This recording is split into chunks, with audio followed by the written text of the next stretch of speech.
Good morning. Good morning. Welcome to your Hillsborough County Board of County Commissioners Land Use Meeting. I call the meeting to order. Will everyone please rise for the Pledge of Allegiance invocation given by Chaplain Commissioner White. Thank you, Mr. Chairman. We'll begin with the Pledge of Allegiance. Attention, salute, pledge. I pledge allegiance to the flag of the United States of America and to the republic for which it stands, one nation, under God, indivisible, with liberty and justice for all. Heavenly Father, I pray that you will guide this board, our staff, and stakeholders as we make important decisions this morning. I especially ask for guidance as we seek to balance those issues between private property rights and supporting great neighborhoods in our county. As always, Lord, I pray for our first responders and members of our armed forces. Pray that you will guide them, comfort them, and keep them safe each and every day. I ask for these blessings and for this guidance in your heavenly name. Amen. Thank you, Commissioner White. Mr. Moretta, changes to the agenda. Good morning, board members. Joe Moretta, Development Services Department. For the record, I'll move into the changes to the agenda first. On agenda page 3, item B2, application RZ 19-1431. Staff is making a change to the text within that application that's on consent to remove gun sales from the list of prohibited items. To comply with state law. And on agenda page 4, item B4, rezoning 20-0064, Commissioner Overman has asked that this item be removed from the consent agenda. Now I'll move into the agenda itself. Item A1, DRI 19-1042, this application is out of order, is being continued to the March 10th board meeting starting at 9 a.m. Excuse me. Item A2, PRS 19-1397, this application is out of order, is being continued to the March 10th board meeting starting at 9 a.m. Item A3, personal appearance 19-1512, this application is being continued to the March 10th board meeting starting at 9 a.m. Item A4, personal appearance 20-0185, this application has been withdrawn. Item A5, personal appearance 20-0196, this application is out of order, is being continued to the March 10th board meeting starting at 9 a.m. Item A6, personal appearance 20-0004, staff is requesting a continuance to the March 10th board meeting starting at 9 a.m. Item A7, rezoning PD-18-0996, this application is being continued by staff to the March 10th, 2020 land use meeting starting at 9 a.m. Item A8, DRI 19-0841, this application is being continued by staff to the March 10th board meeting starting at 9 a.m. And finally, there's an addendum to introduce two plats, the Flora Blue Estates consent item, which would otherwise be on consent, item B16. Item 2, Fishhawk Ranch West Townhomes consent item B17. These are addendums, and the backup has been provided for you on the dais. Having said that, that completes the changes. Motion by Commissioner Merman, second by Commissioner Smith to approve the changes to the agenda. Seeing no further discussion, please record your vote.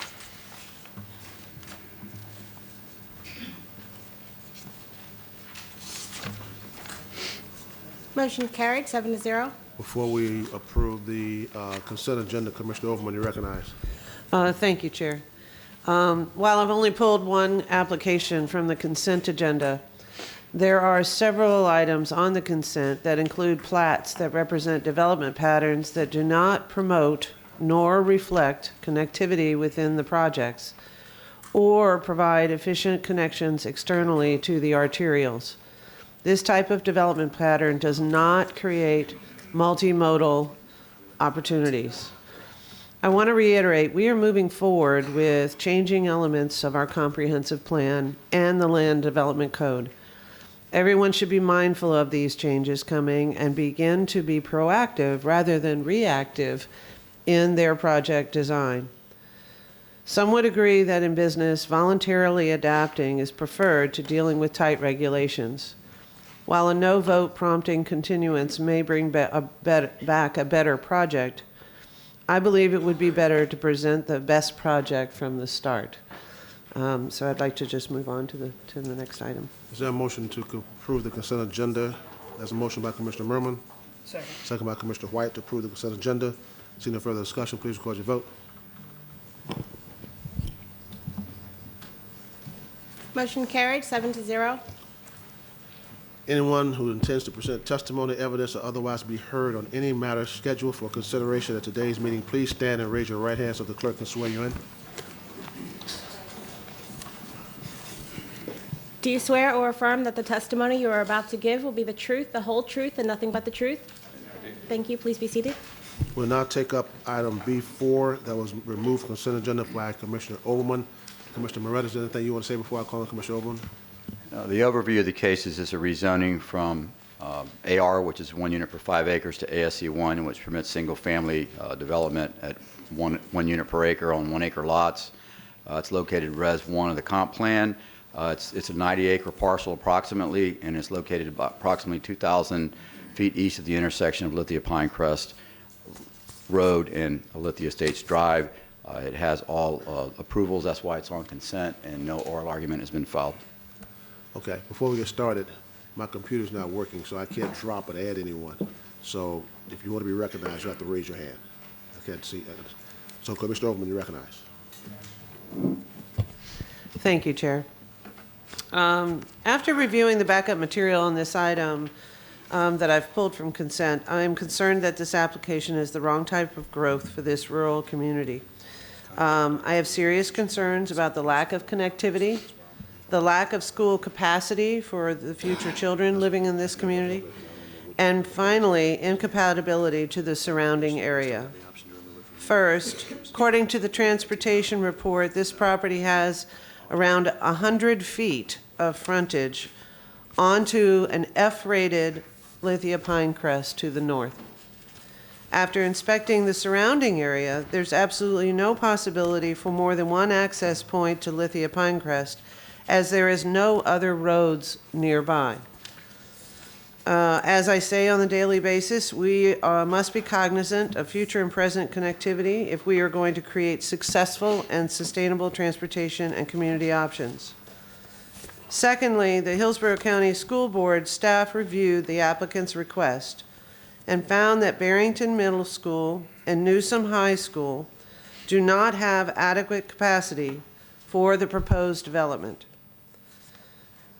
It's an understatement, according to the school board report, with the proposed utilization of this neighborhood, Newsom High School would be at 111% of utilization, and Barrington Middle School would be at 130% of capacity. I cannot in good conscience approve this application to send these students to this type of schools with this kind of crowding problem. Finally, this community is set in a rural service area and is currently zoned AR. Although there are pockets of AS1 to the east and west, the fact is that these properties abut to mostly rural AR properties, especially on the western and northern portions. To the south is a Swift Mud parcel. It's my understanding from talking to staff that a lot of the AS1s in the area were historically rezoned as AS1 before the establishment of the urban service area. Further, when you zoom out and take a look at this rural community, you'll find mostly AR policies and parcels and the type of agricultural lands we are desperately trying to protect in Hillsborough County. Thus, I would find that the proposed zoning district, AS1, is actually incompatible with the surrounding development and zoning patterns and inconsistent with unincorporated Hillsborough County Comprehensive Plan. Thus, I move for denial. Hold on. There's a motion by Commissioner Overman, second by Commissioner Smith to deny item B4, I believe it is. Ms. Lugman? At this time, our procedures do provide for the applicant to have a right to continue the item to the next land use meeting in order to prepare the presentation for an item that was pulled from the consent agenda. And the applicant also has ability to provide up to 10 minutes of presentation. Is the applicant here? Yes. You have 10 minutes. Good morning, Commissioners. Mr. Chairman, thank you. I'm Michael Horner, 14502 North Dale Mabry Highway, representing the owner and the applicant of this matter. So we were just made aware about 90 minutes ago that this case was pulled, which is frustrating, certainly, because we did everything right and filed every document requested and addressed every issue. This comes to you with unanimous recommendations of approval. I think we'll go forward, Mr. Chairman. If I can just go into the case today, we're not going to ask for a continuance if we can go forward this morning. Okay. All right. So this case comes to you, board members, as indicated, with unanimous recommendations of approval. This meets all goals, objectives, and policies of your comprehensive plan. If you look at the overhead,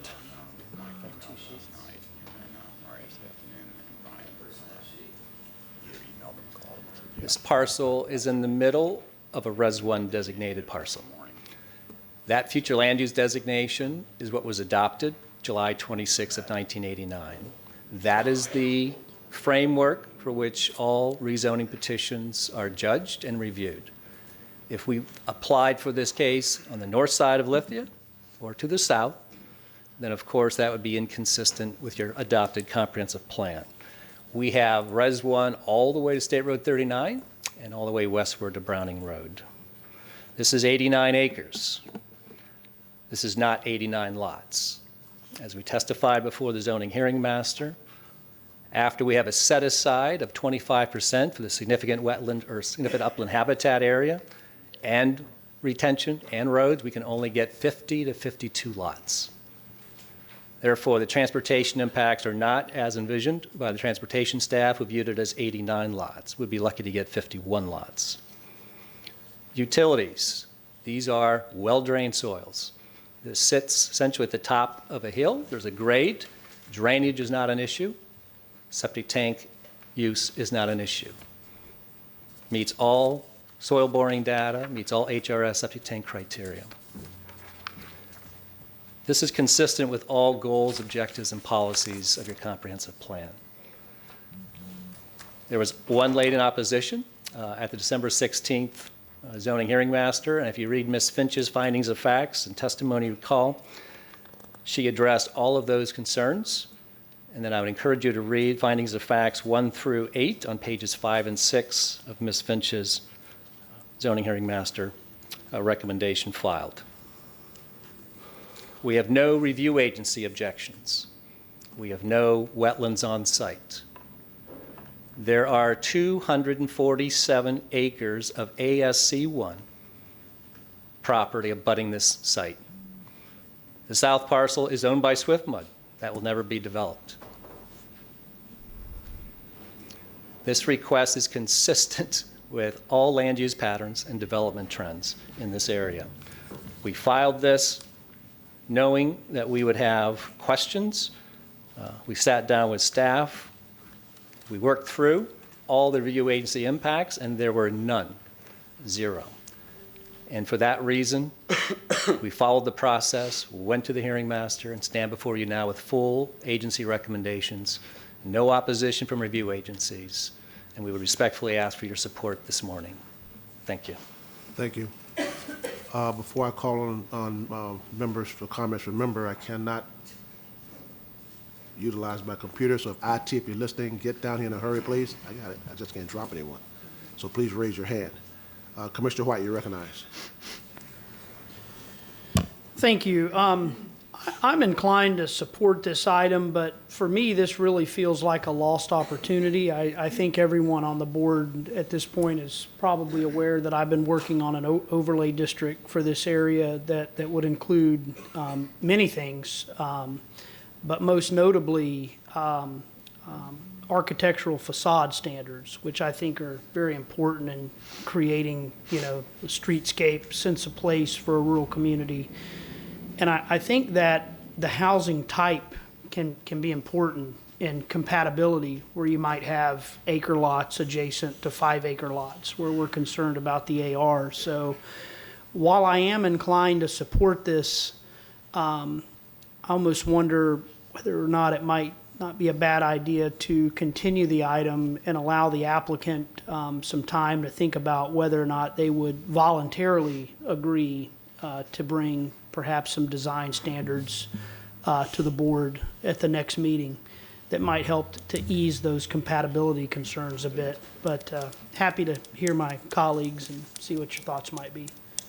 Well, Commissioner White, the applicant said he wanted to move forward with it today.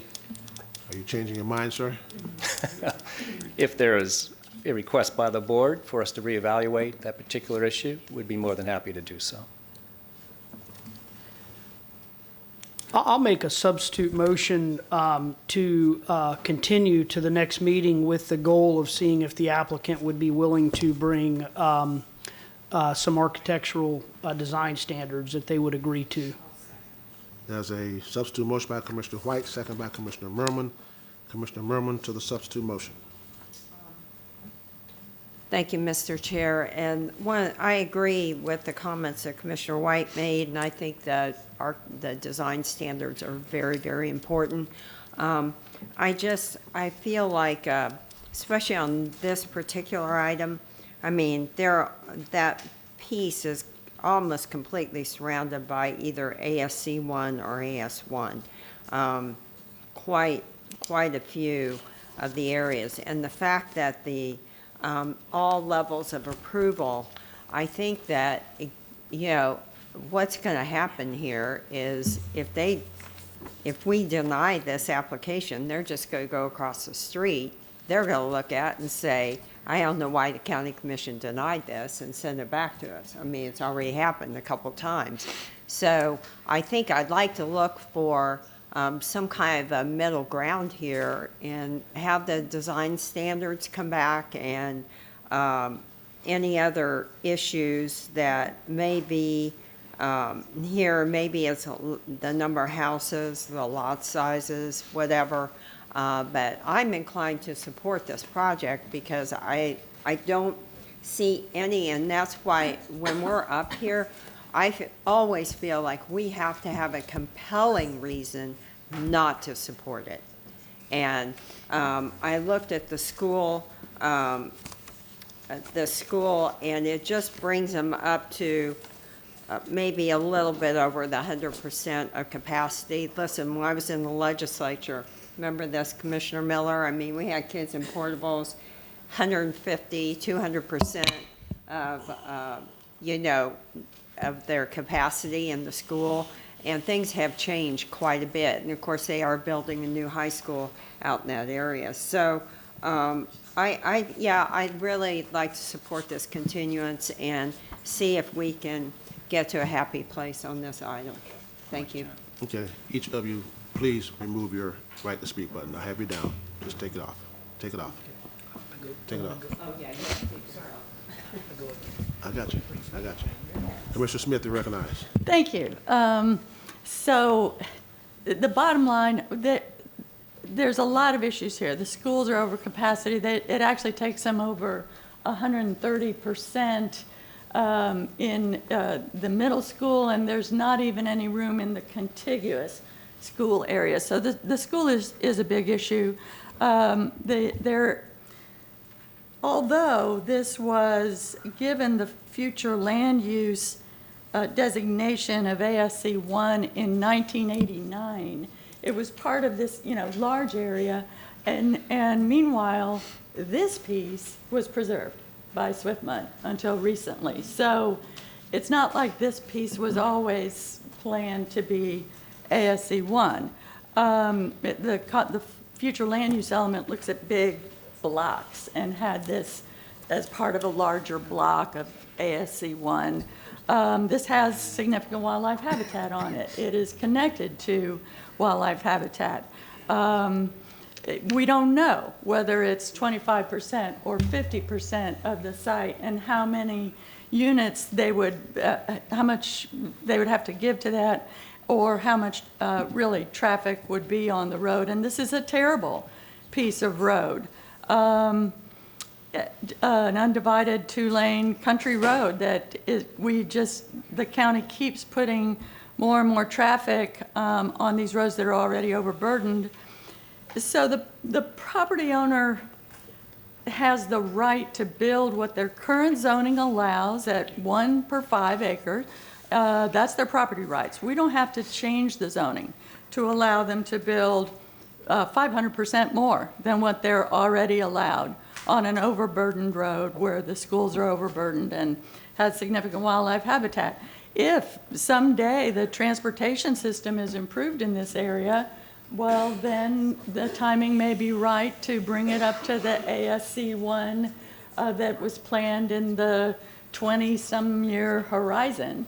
But as long as the roads are overburdened here, we have a problem. Now, I think if the board is inclined to bring something back, I think with all these issues, the schools, the roads, the habitat, everything, what they're doing, what we're presented here today with is an application for standard zoning. So with a standard zoning, it doesn't require a transportation analysis or a detailed site plan or the kind of maybe design standards that Commissioner White was looking for. So if this was going to, if we're going to consider increasing the density here, I think the way to go with all these issues would have been a PD rather than to bring back the standard zoning and have us still complaining about or still, concerned about the traffic on Lithia Pinecrest. So a site plan that, would show more about how they're going to do this like they do in a PD would be another option. But I would not be supporting the standard zoning or continuing that today. Commissioner Kemp, you recognize. Thank you. Thank you for your comments and for everything I've learned about the property. I continue to have a lot of heartburn over the 130% for Barrington Middle School. I think that would be very irresponsible of us to move forward on that alone. I think is a real issue. And I just would like to remind this board that our school impact fees have not been raised since 2006. We're half of what we should be. We've been charging $4,000 standard property. It's about $8,200 for a 2,000 square foot single family home that they say we should be charging. So, and as I understand it too, if we were to be charging the full amount, we could be building at a faster rate. But at the rate we go now, it will take years and years before we ever even get a single school in the next year. We would not have enough money in the fund as it stands to even do a single high school, I should say, in the next year. And as we all know, TTT, whose that name has become so familiar to us all, is a high school that is already, as I understand, 100% full. So I think it's a real issue as far as that goes, timing, and whether we should be doing this now. And I appreciate the comments of everyone. Commissioner White, you recognize. Thank you. I want to start by thanking the applicant for your willingness to voluntarily consider bringing some design standards. Ms. Lundgren, Commissioner Smith brings up a good point. They are requesting zoning to a standard Euclidean zoning district. Is there a mechanism whereby the applicant could place the architectural design standards in there, perhaps through a restriction or other mechanism? Standard zoning districts may be voluntarily restricted by an applicant. I'll defer to Mr. Gormley as to whether staff is prepared to consider those restrictions on design standards.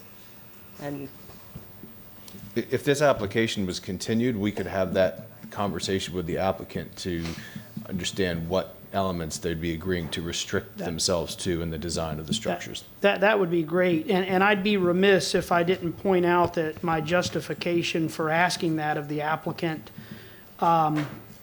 was looking at section 4.0, the rural residential character. Actually, it's section 4.1, rural residential character, goal 7 of the future land use element. There's not a lot of meat to that, but we do at least have an illustration in there that shows an example of rural housing. So that's something that we might look to if this is continued and if the applicant continues to be willing to talk to staff about that. Okay, before we vote, I'm inclined to agree with Commissioner Overman. However, I think for us to be fair and above board, that we should continue this, at least let the applicant and staff get together to work something out. Just to deny this today would be unfair to the applicant. I don't think we need to do that. Commissioner Merman might be right. As soon as we finish this, he's over across the street filing a lawsuit against us. So let's be fair and continue this and allow the applicant, and you stand up, you might lose your vote, sir. I was just turning around to say.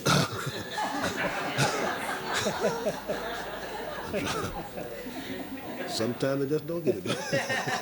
So I'm asking that we please consider continuing this, allow him to get with staff, okay? All right, we have a substitute motion by Commissioner White, second by Commissioner Merman to continue item B4. Seeing no further discussion, please record your vote. Commissioners, this will be March 10th at 9 a.m. Okay. Motion carried, 7-0. Commissioner Smith, you recognize? Yes, thank you. We are not doing the applicants any favors by putting their item on consent if it ends up getting pulled. And whenever that happens, we have a conversation about changing the criteria for consent. We've had it a couple of times, but we haven't gotten around to that yet.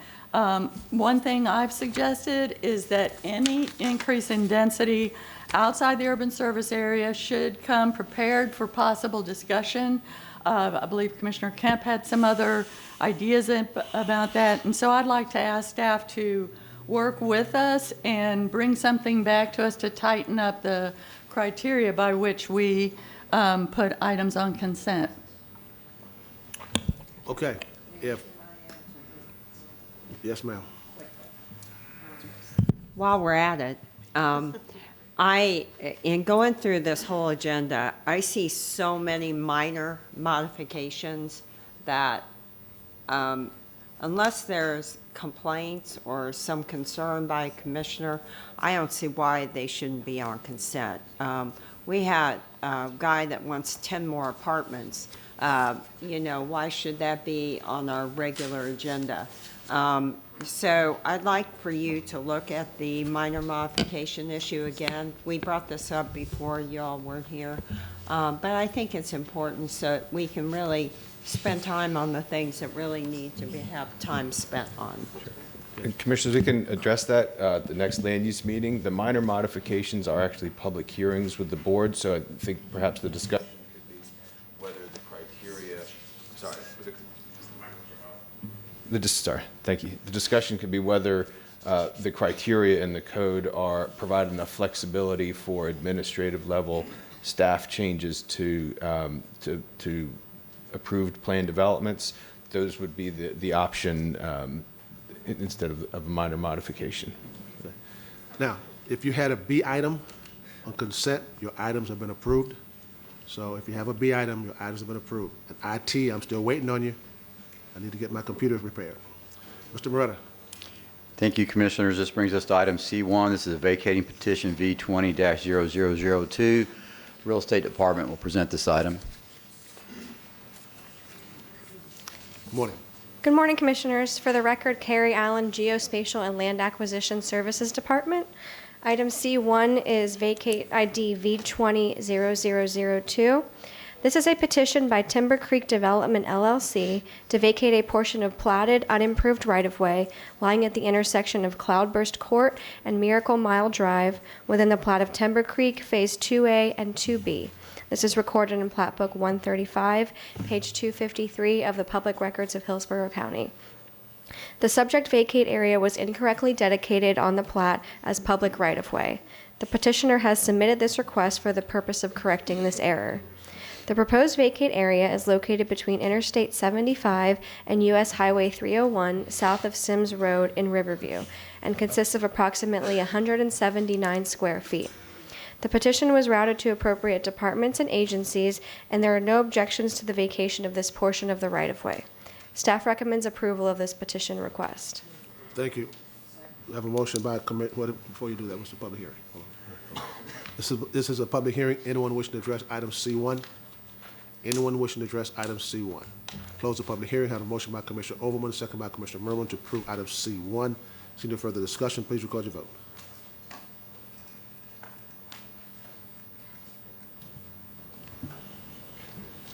Motion carried, 7-0. Thank you. Mr. Moretta. Item E1 is a public hearing, personal appearance 20-0197, located 70 feet southeast of the intersection of Robert Toll Drive and Valhalla Pond Drive, just to the east of US 301.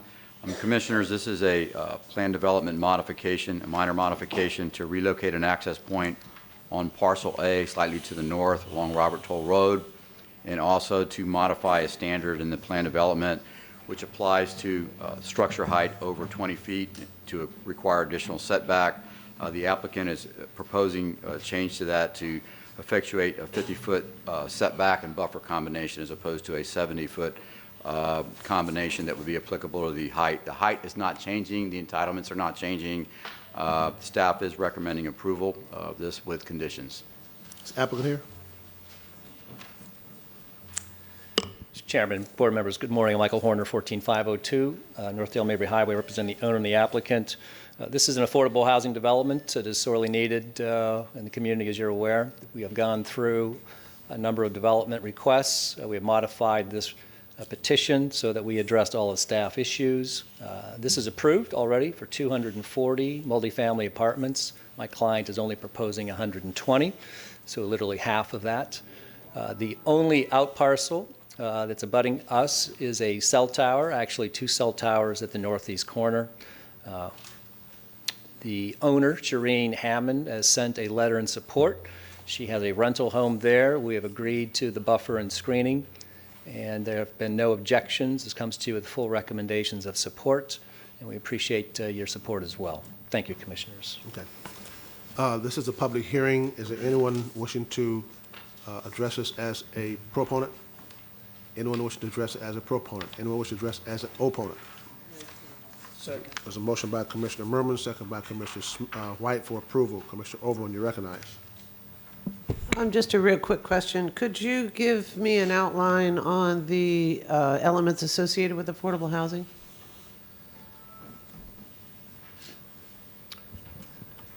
The developer of this site, Ms. Overman, is the same developer of the Mango LLC affordable housing development that you just approved in Mango. So same criteria, same review standards, same market support for the subsidies, same funding levels, same developer, Southport Development. Okay, and is the affordable housing element or opportunity for affordable housing made available actually written into the plan design? I don't know if it's... Commissioners, it is not an element of the zoning. This did not have a request nor a commitment to provide affordable housing. Okay, it's not, it's an opportunity and a promise. That is correct. Okay, That is just correct. needed to get clarity on. No, you're absolutely right. I don't want to what that overcommit. looks That's like. true. Thank you very much. Thank you. Okay, we have a motion by Commissioner Merman, second by Commissioner White to approve item E1. Seeing no further discussion, please record your vote.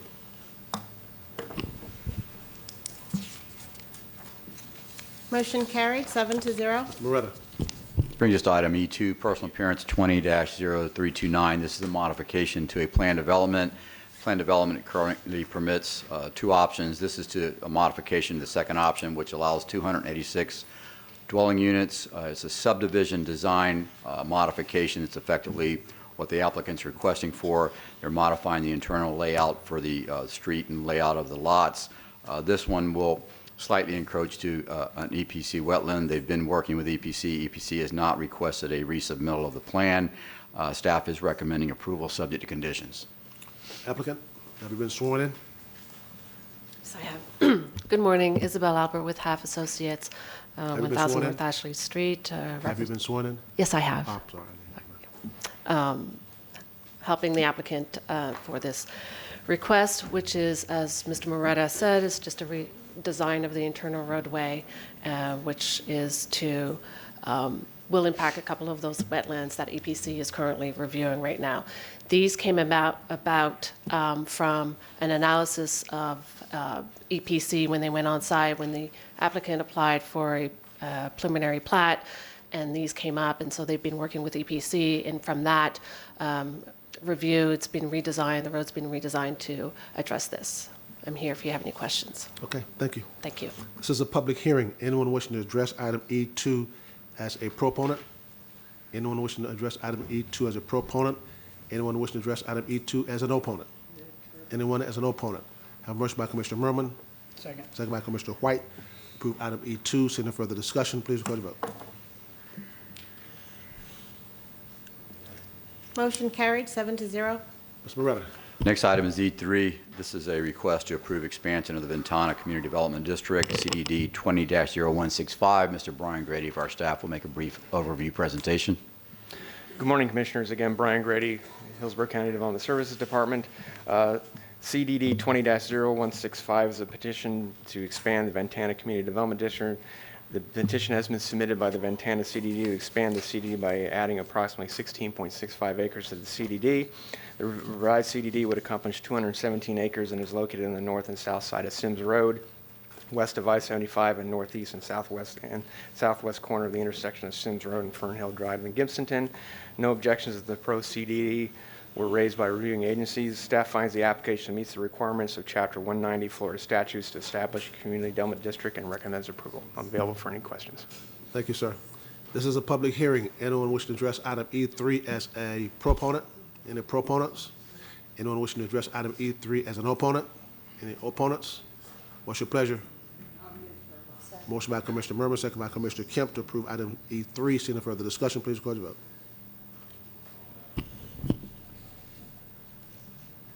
Motion carried, 6-0.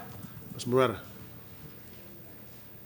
Thank you, Commissioners. This brings us to item G1. Oral argument has been filed for this. This is a rezoning to plan development 19-1099. It was opened, it continued. No, it actually was not opened at the last hearing. The item was continued because we didn't have a full board. But this is a rezoning to plan development located at 4501 and 4311 John Moore Road. The request is to rezone the existing AR zoning, which is 1 unit per 5 acre, to a plan development design. The site plan embodies a number of conditions, which limits the site to 40 dwelling units. It also requires 30-acre lots along John Moore Road, and I believe the applicant is going to introduce additional restrictions possibly. Staff is recommending approval, and oral argument's been filed. I have a motion to open for oral argument. Second. Motion by Commissioner Merman, second by Commissioner White to open for oral argument. Seeing no further discussion, please record your vote. Motion carried, 6-0. Applicant. Good morning. Have you been sworn in? Yes, I have. Thank you. Good morning. Elise Batzel with Stearns Weaver, 401 East Jackson for the record, here on behalf of the applicant. If you don't mind, I'd like to present at the Elmo. This is all information that's in the record.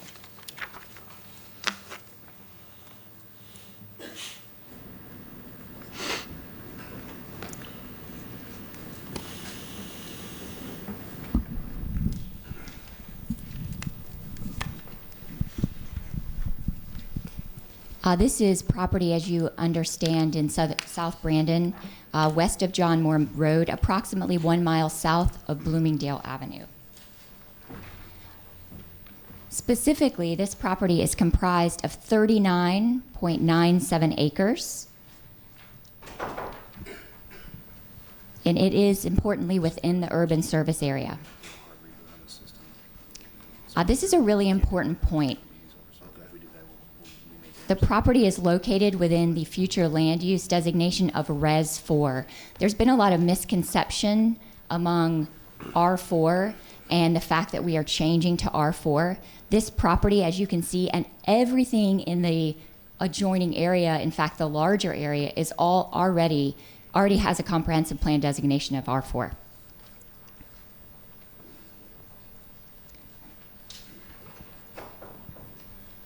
Current zoning is AR, but to the north you see it's RS3. To the south, AR. It's important to note that that AR property to the south is actually owned by the seller of this property. I assume you'll see that come in at some point in time for another petition. The seller is retaining that as her residence. To the east is a PD, single family detached, and to the west, ASC1. You can also see this is the Alafaya River coming in, so there is a wetland buffering the eastern side of the property.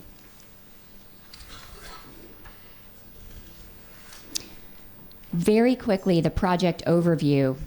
We are asking for a maximum of 40 single-family dwelling units. Overall, this project density is 1 unit per acre. Of course, the Res 4 would permit under the appropriate zoning 4 units per acre. We're asking for 1 unit per acre. We have agreed to a minimum of 1/3 of an acre lot along John Moore Road. You can see there's a wetland on the property, and we, due to that, we'll be clustering the development more towards John Moore Road. There are no waivers as part of this request. One of the things that I think is really important and that you're going to hear from the neighbors is compatibility with the surrounding areas.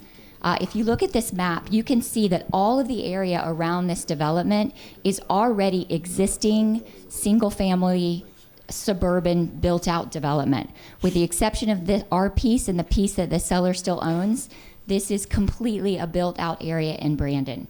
You can also notice there are a variety of lot sizes, which is really important. There are larger lots to the east. To the north, there are 1/3 of an acre lots and 1/4 of an acre lots. So you have a large mix of lot size development within the area.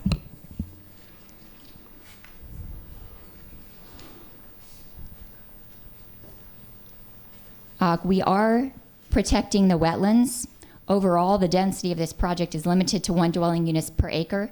This is consistent with Comprehensive Plan Policy 1.3.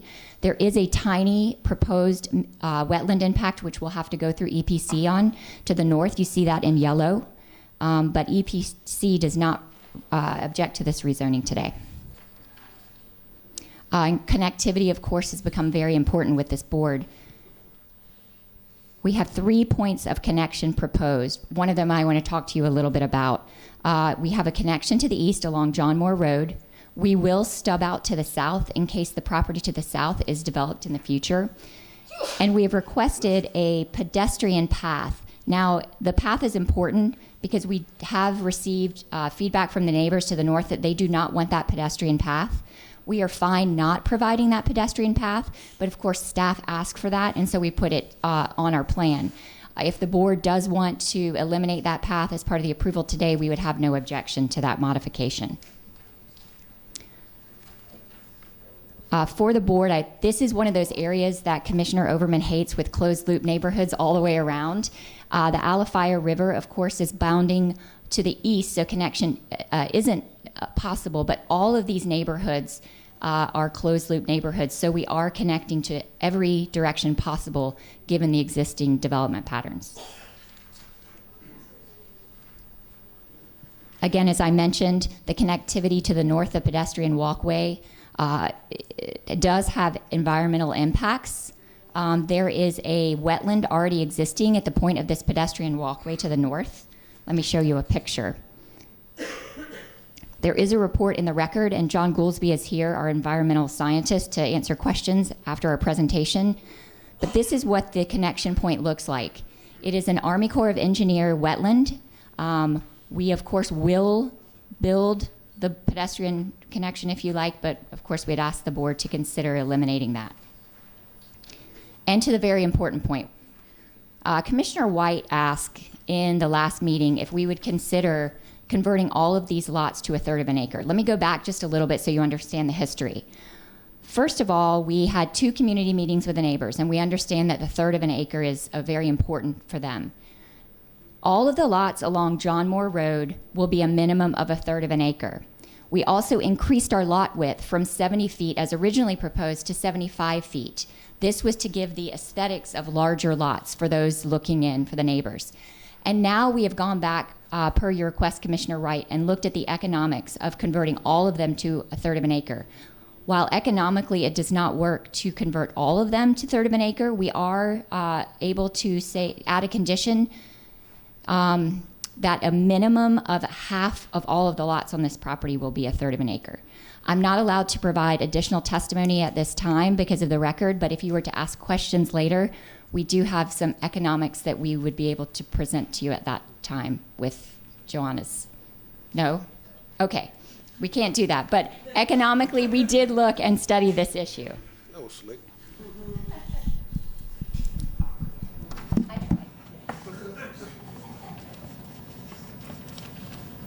You done, ma'am? One more thing, sir. Staff has recommended approval. Planning Commission has recommended approval. We've worked very hard to find conditions that take into account what the neighbors were concerned about, especially this addition of a condition of 50% of the lots being a third of an acre. So I hope you will take that in consideration. Of course, we're here to answer any questions that you have.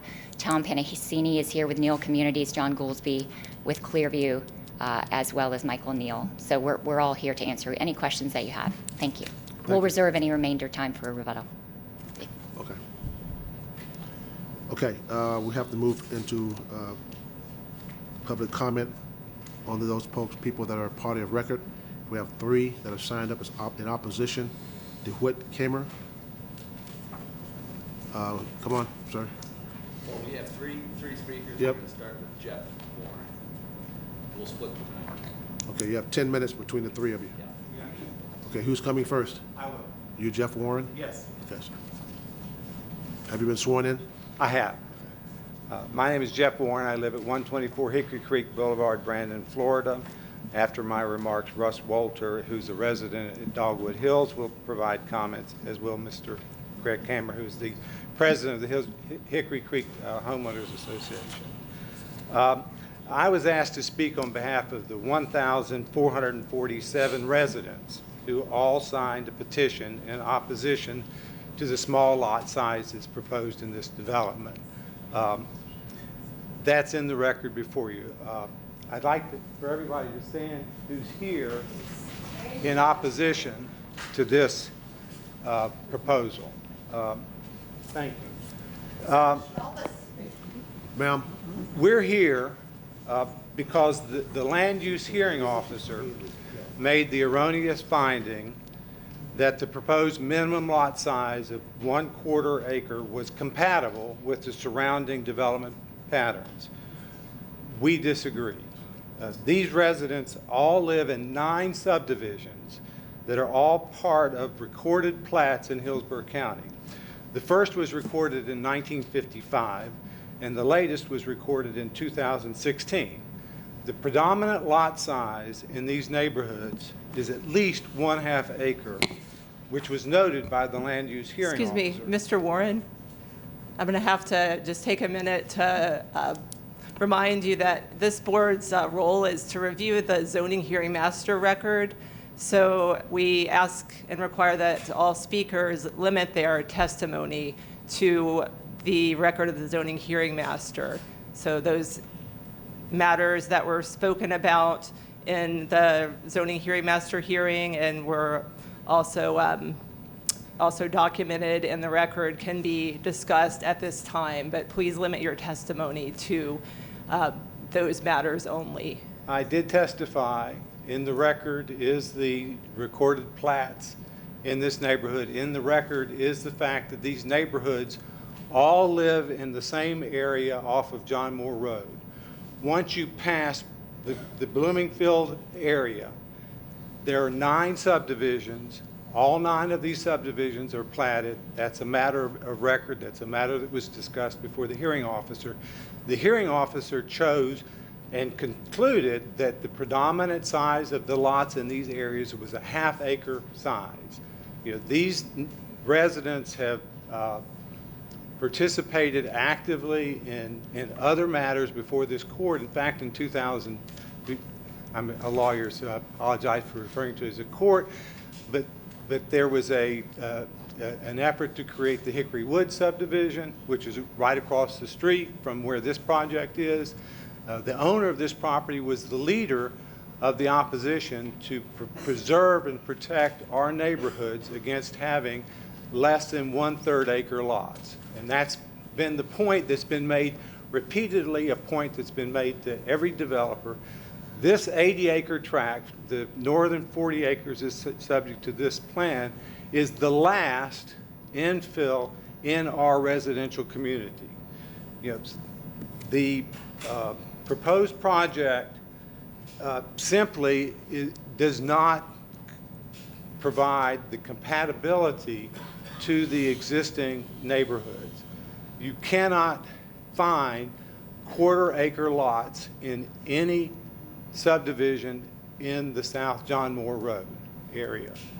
They don't exist. And that's the purpose by which all of these residents have banded together to preserve our opposition to small lots. It is not a situation where we're simply saying you cannot and must have the same as our houses and our lots and our residences, but you have to be compatible.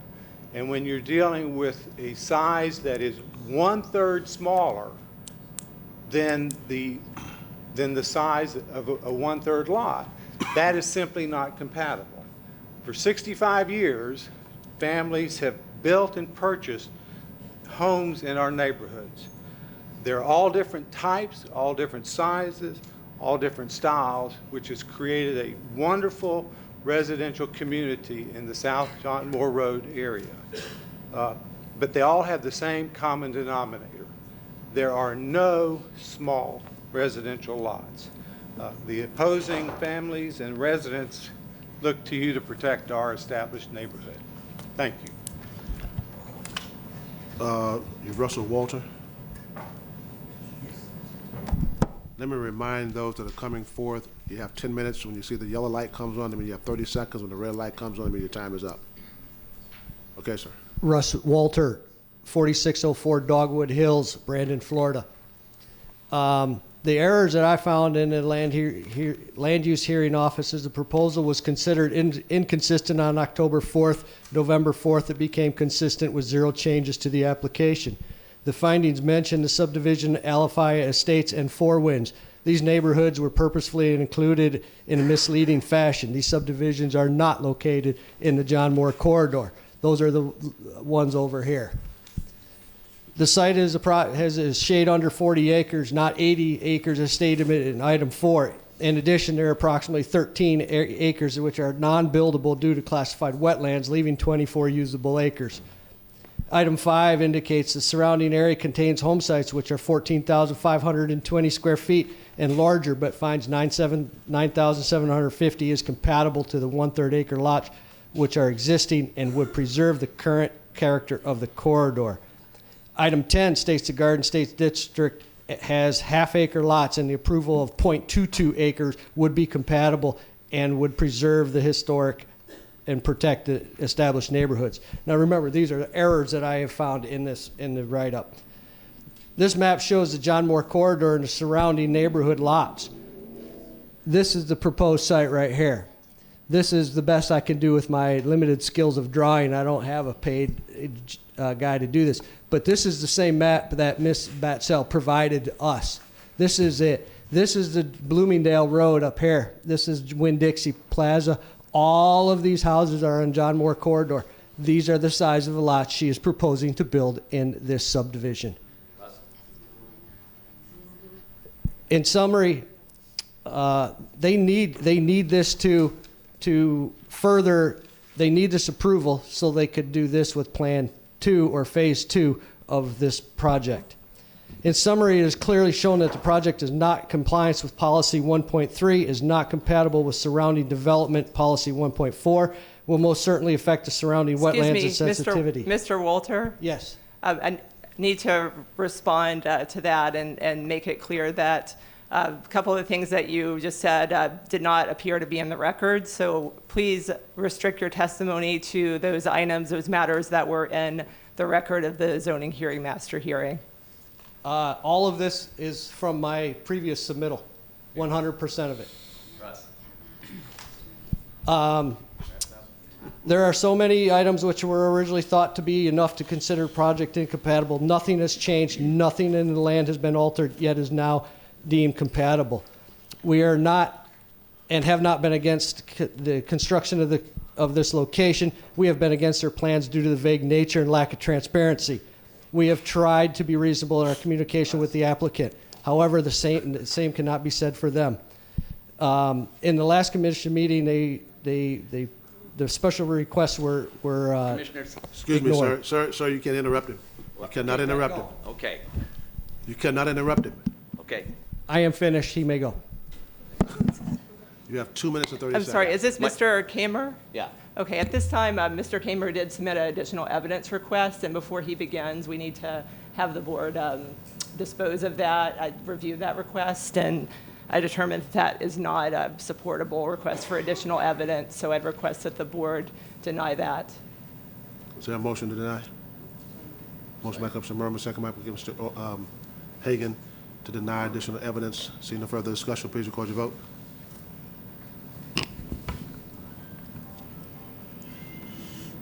Motion carried, 5-1. Commissioner White voted no.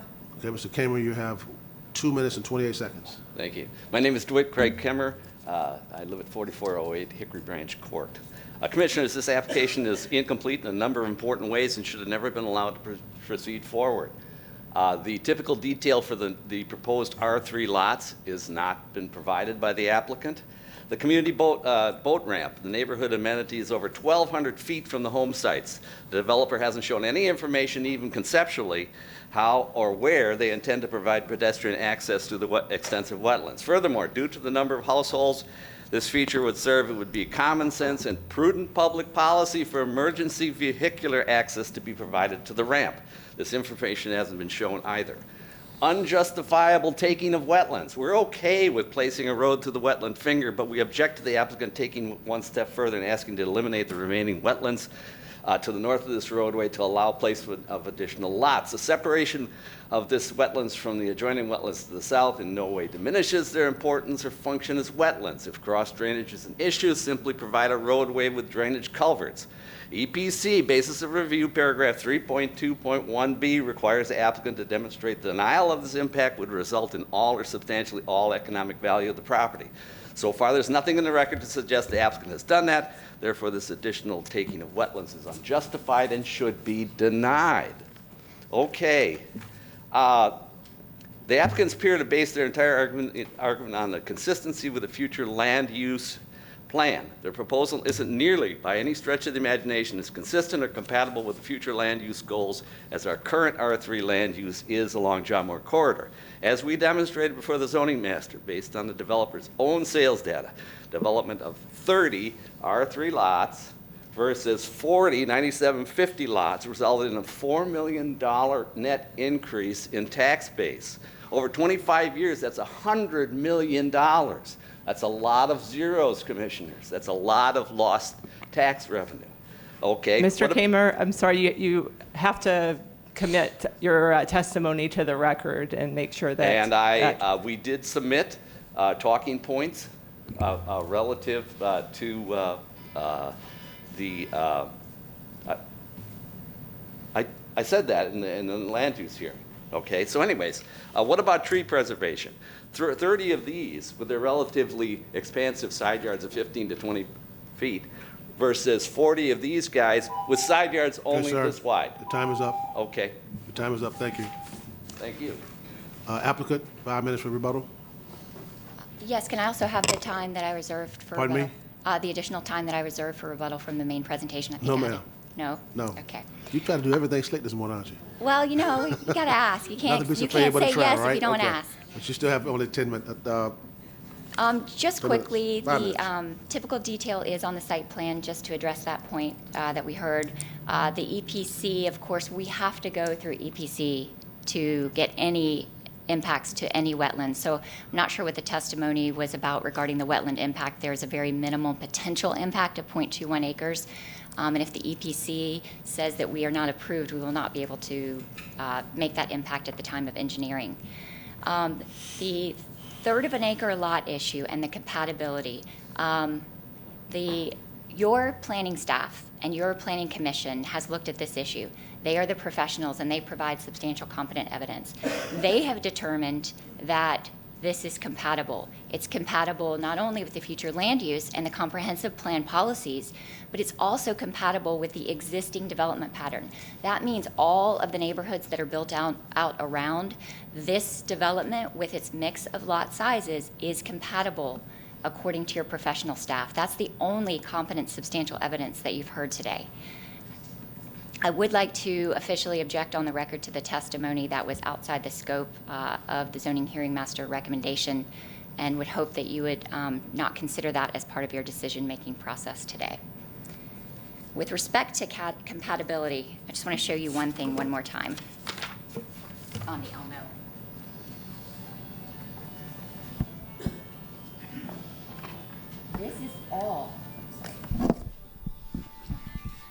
This is all built out existing suburban development. What you can see is there's half acre lots here. You can see there's quarter of an acre lots here. You can see a third of an acre lot. That is the development pattern in this area. That's what the facts show. That's what the documentation in the record shows. And that's what your planning commission and your planning staff have also testified to.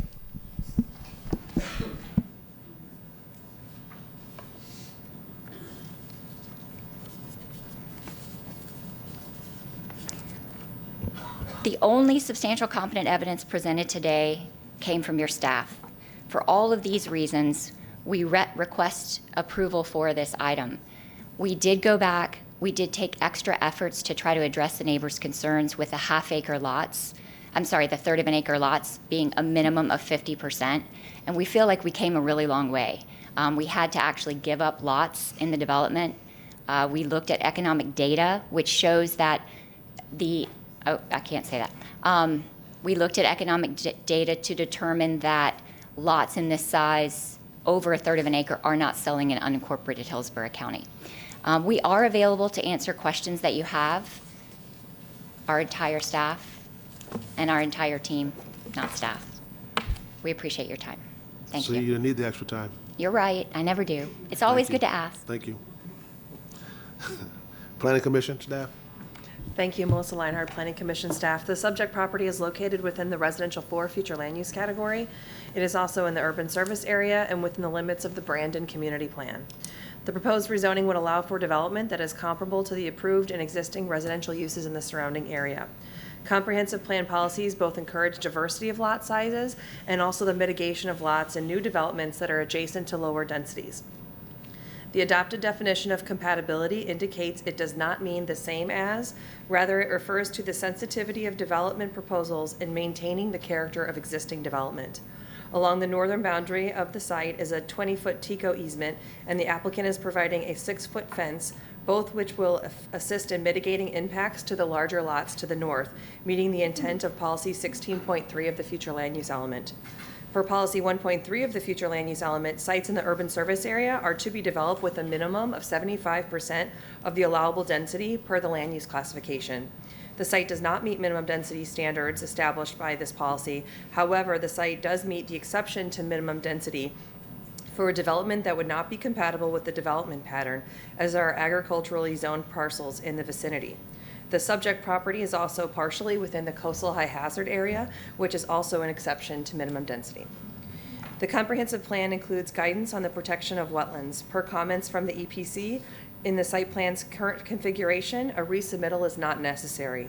Planning Commission staff finds this request consistent, given that there's a separate approval process for wetland impacts with the Environmental Protection Commission. Connectivity is an important component of the comprehensive plan, but due to the environmental constraints, the site is unable to provide vehicular connection to the north.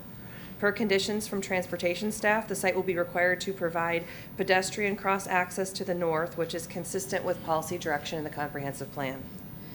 The proposed site is within the limits of the Brandon Community Plan, specifically within the Garden Estates District. This district is described as being predominantly half-acre lots. Though the applicant is not proposing half-acre lots, this character district does contemplate that all lots are not to be developed as half-acre. Additionally, the proposed lot size is in keeping with the surrounding lot sizes and existing development pattern. The proposed use would support other components of the Brandon Community Plan vision by way of protecting established neighborhoods and historic patterns of development by proposing lot sizes similar to the established development pattern. And based upon those considerations, Planning Commission staff finds the proposed plan development consistent with the future of Hillsborough Comprehensive Plan, and that will be subject to the proposed conditions by Development Services. Thank you. Zoning Hearing Master. Excuse me, the zoning hearing master has heard the request to rezone approximately 39.9 acres from agricultural residential to planned development for the development of approximately 40 single-family residential dwelling units. As you heard, the applicant has made a commitment to provide at least half of the platted lots at 1/3 of an acre. The remaining lots would have a minimum lot size of 9,750 square feet. The zoning master found that the proposed minimum lot width of 75 feet is the same as the required minimum lot width for the standard RSC3 zoning district, which requires a minimum lot size of 1/3 of an acre. The applicant is also providing a 20-foot landscape buffer along John Moore Road. The zoning hearing master found that the applicant has provided for vehicular connectivity to the east and south. Due to environmental constraints and existing development, the site is unable to provide a vehicular connection to the north, although it will provide pedestrian cross-access to the north, consistent with policy 13.1.4 of the community design component. The applicant's proposed density and lot sizes were found to provide for compatible development while protecting the environmental features on the subject site, and the zoning hearing master therefore recommended approval of the planned development. Okay, thank you. Commissioner White, you recognize. Thank you, and I'm going to look to, I guess, Planning Commission staff. Tell me again how we arrived at this being compatible with the Garden Estates District within the Brandon Community Plan? Sure, I can address that. Thank you. Melissa Leinhardt, Planning Commission staff. The Garden Estates District is not strictly limited to half-acre lot sizes, but it does contemplate that that is the overall character of the area, but it does allow for a diversity of lot sizes. Okay. It's not prescriptive that it would just be half-acre lots. Very good. Thank you. So the proposal here is to have 40 lots clustered, leaving some surrounding green space, which is largely wetlands, maybe some uplands. What regulatory controls are proposed to give the community peace of mind that this would remain as green space?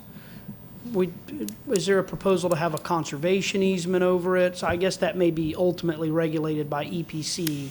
Yes, so in discussions with EPC, of course, we will have to comply with all of the conditions in their recommendation, and we have to go through EPC permitting. There is no intent to affect any wetlands other than the finger. We've been able to pre-engineer the site to ensure that. We'd be happy to put, something as a condition if you'd prefer, but it's typically handled during the EPC process at that point. I know the EPC's done a good job, too, of requiring conservation easements over wetlands and things like that when they're doing their work. It's a significant wetland. We do have our folks, if you need specific questions about the quality of that wetland and the preservation of that wetland, John Goolsby is here if you need specific engineering and scientific questions answered.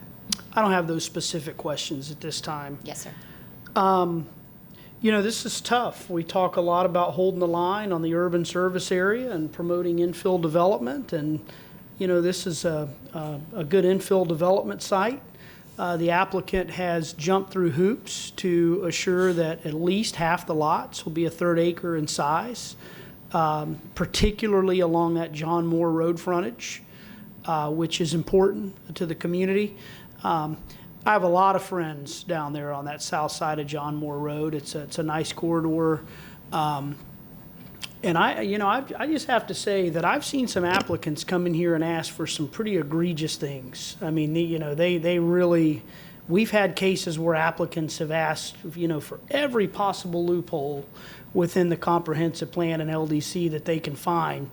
And I don't see that here. I see these applicants, really, really making an earnest effort to work with the community here and have something in place that'll be nice and that'll support the quality of the development that you see on South John Moore.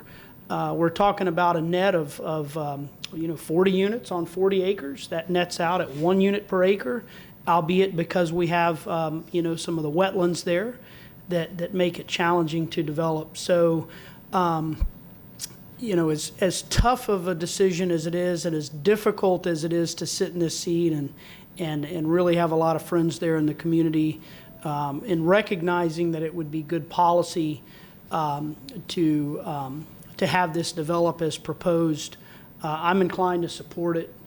I'm going to move approval of the item with the pedestrian access on the north side removed. Okay, we have a motion by Commissioner White, second by Commissioner Merman for approval. Commissioner Smith, you recognize. Thank you. I have concerns about the reduced lot size, some of the lots that'll be less than 1/3 acre, not only for the compatibility concerns that the neighborhood said, but because of these wetlands and the flooding that happens in the Alafaya River Basin. I mean, we've all seen that is getting worse and worse with water to people's rooftops, and it's in the coastal high hazard area as well. One thing that can help is, larger lot sizes and less impervious surfaces. So I would like to ask if your engineer, your water people could address. What I'm really concerned about is seeing if you have anything that shows the lots superimposed over with the wetlands shown and the floodplain shown. By the way, while you're getting set up, I do agree with you, Commissioner White, that they really have worked hard to mitigate concerns, and that there's a lot here that shows a sensitivity to the area.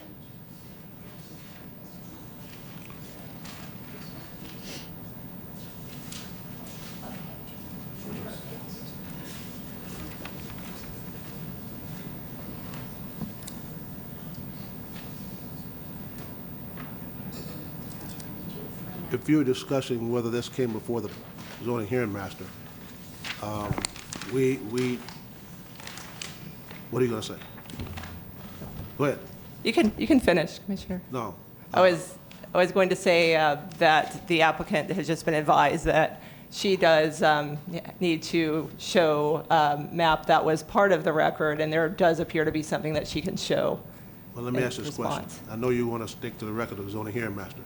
Does this board have an opportunity to ask questions above and beyond the zoning hearing master to make a decision as to what's best for this county? I would recommend that the board remain on the record in order to preserve the ultimate defensibility of the decision that results. Okay. So does she have anything that can answer Commissioner Smith's question?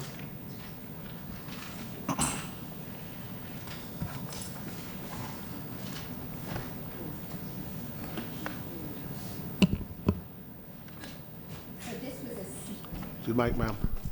So this was a snippet that we included in our presentation. You can see here that the effect of the lots on the wetland is limited to the top finger, 0.21 acres. The other lots will stay out of the wetland conservation area. And of course, we will have to comply with the EPC wetland setback requirements. That will be part of our approval. And so this is only conceptual in nature, of course, but this is what we have done to preliminarily lay out the lots to show what it would look like once we get through EPC approval, recognizing that there might be some tweaking based on engineering. Commissioner Smith. Did that answer your question, Commissioner Smith? Yes. John Goolsby, I think, might be able to answer the question about the water. Yes, and by the way, I am not moved by what works economically for the developer when we're considering putting smaller lot sizes or either something that's incompatible for the neighborhood or something that would detrimentally impact the floodplain. So Understood. the economics is not my concern. What is concerning to me is making sure we've really addressed permeable, low-impact development in an area where people are getting flooded to the rooftops. So Please understand that the economic discussion was solely in response to Commissioner White's question at the last hearing to examine the economics of what a third of an acre lot over the entire property, if it was viable or not. Mm-hmm. John, do you want to address the... Please state your name, sir, and have you been sworn in? I was not. Will you swear in, please? Do you swear or affirm that the testimony you're about to give will be the truth, the whole truth, and nothing but the truth? I do. Please state your name, sir. Thank you. John Goolsby, Director of Environmental Services at Clearview Land Design at 3010 West Azeel Street in Tampa. I'm the environmental director at the company, and I'm not sure if it had been in previous exhibits. Well, this exhibit here, the orange area is the FEMA floodplain line, and the yellow is the coastal high hazard area, and all of the lots are outside of both of those, and so we really don't have any impact to the 100-year floodplain or the coastal high hazard area. The site has significant topographic relief going from northeast to southwest, and there's a ridge that sort of forms the FEMA floodplain line there, and so there really is no floodplain issues associated with it. One thing I want to mention before also is that the wetlands will be preserved, and by county requirements have to be platted as conservation areas on the final plat, along with the buffers that was mentioned earlier. We based on the experience I've had with wetland impact permitting at EPC, 30 plus years, we don't foresee an issue with EPC and the justifying the wetland impacts. Thank you. Okay. Commissioner Kemp, you recognize. Thank you. I was especially interested in seeing that floodplain map. What was striking to me, too, about it was that there were so many other properties already built that are in the floodplain and in the high coastal hazard area even. I don't think most people think of this as being a property that would be in the high coastal area. And I do remember during Hurricane Irma, I went up in a helicopter with Sheriff G over the Alafai River area and saw incredible immersion that I was just so surprised. Telephone poles just, sticking up, and cars underwater and properties underwater at the time. So it was good to see that. It was good to see that in terms of the other piece of property that may come at some time, because that looked pretty much totally covered by the floodplain and the high coastal area, hazard area, but this particular piece did not. So that was enlightening. Thank you. All right. We have a motion by Commissioner White, second by Commissioner Merman for approval. Seeing no further discussion, please record your vote.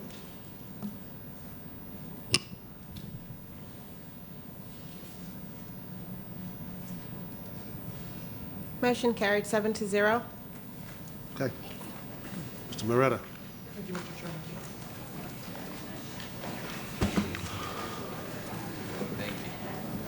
Great. If you all could please exit quietly, we still have a meeting to continue. I'm not paying attention to me.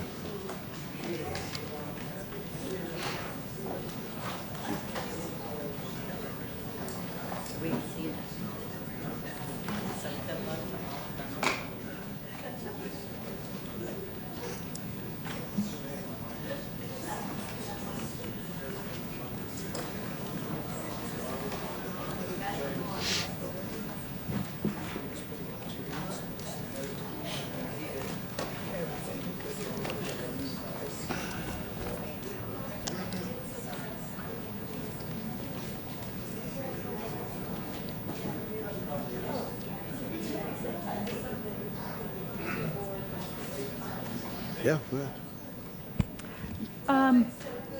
When we have citizens is on. When we have citizens that are getting interrupted in order to explain points of law that they might not understand, believe me, I know. I've been there a lot of times. It can be very intimidating and distracting, and you've got that clock ticking in your head. So I would just ask to, stop the clock. The clock is stopped. Yeah. But when they come back, I would give them a little leeway. When they come back and they're kind of and they're having to maybe answer the concern that was raised before they move on to their speech, I would ask to give them a time to answer the attorney's question. We do that. Okay, it didn't seem like to me, but I'm glad to know we do that. Whenever Ms. Lundgren stops a person that is giving a testimony, and she asks a question or tells them that it was not in the testimony that was given to the building hearing master, the recording secretary stops the clock. But for their answer, the citizens to answer back. The citizen to answer back does not start the clock until the citizen starts to speak on the issue again. All right, good. And then sometimes I have to tell her to start the clock because she doesn't start the clock. Okay, Mr. Moretta. Thank you, Commissioners. This brings us to item G2 on the agenda. This is a major modification of a plan development. The number is 191297. Parcel is located approximately 600 feet north of the intersection of Gun Highway and South Mobley Road, and it's on the east side of Gun Highway. The reason this is a major modification is the applicant's proposing townhomes. They're converting, or at least asking to edit the conditions to change that from single family. The entitlement number relative to those two housing types will remain the same. Staff is recommending approval. I would note that the ZHM is also recommending approval, but there is a matter regarding the access point to the east for a cross-access connection that the ZHM was not recommending inconsistent with staff's recommendation, because staff is recommending that that connection be made. Since there's going to be some discussion on that and oral argument has been filed, Israel Monsanto is going to use the backup information in the staff report to orient the board as to where those access points are. Good morning, Commissioner Israel Monsanto, Development Services. I'm showing here the site plan being proposed by the applicant is showing one main access of Gun Highway to the west, then the internal roadway connecting to the east with a second access point to Bingham Court, which is part of the Bedford Place subdivision. This was the access that the zoning hearing master in her recommendation removed as part of her final decision recommendation. Okay. Having said that, staff, in our recommendation, again, we are recommending the connection. Staff is recommending approval, and oral argument has been filed. Okay, may I have a motion to open for oral argument? Motion by Commissioner Merman, second by Commissioner White to open for oral argument. Seeing no further discussion, please record your vote.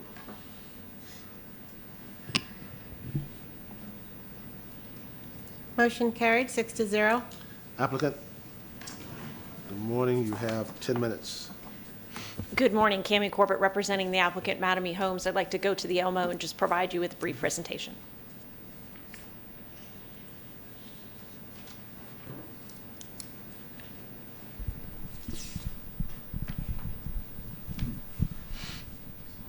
It's on? Okay, sorry. The subject property is located at 8501 Gun Highway. The future land use is Citrus Park Village. It's located in the Northwest Community Plan and in the Citrus Park Village overlay, which is this pink-purple area that's outlined. And the subject property is located in the northwest corner of the Citrus Park overlay. As Israel just indicated to you, there is an existing PD zoning that allows for 80 single-family homes. There is a rear-loaded product that is proposed in the existing zoning that has sidewalks in the rear yard, which is a little bit unusual for traditional neighborhood design. And the existing PD does not have that connection to Bingham Court to the east that Israel just pointed out. The modification that's before you is for the construction of 80 townhomes instead of the single-family homes. We have reoriented the buildings to a front-loaded product and proposed alternative design standards that we think comply with the architectural standards that were intended by the Citrus Park Village overlay. And we are on our site plan, as Israel indicated, showing that connection to Bingham Court.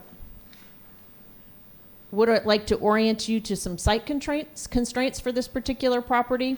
There is a fixed location to the west to Gun Highway. There are wetlands as depicted in green, and there are also electrical transmission lines running east and west and north and south, which constrain the site significantly. Those constraints are what caused the applicant to propose alternative design standards to the existing Citrus Park overlay. And those are detailed in the staff report in great detail, and we wanted to show you a visual of what the end result will be.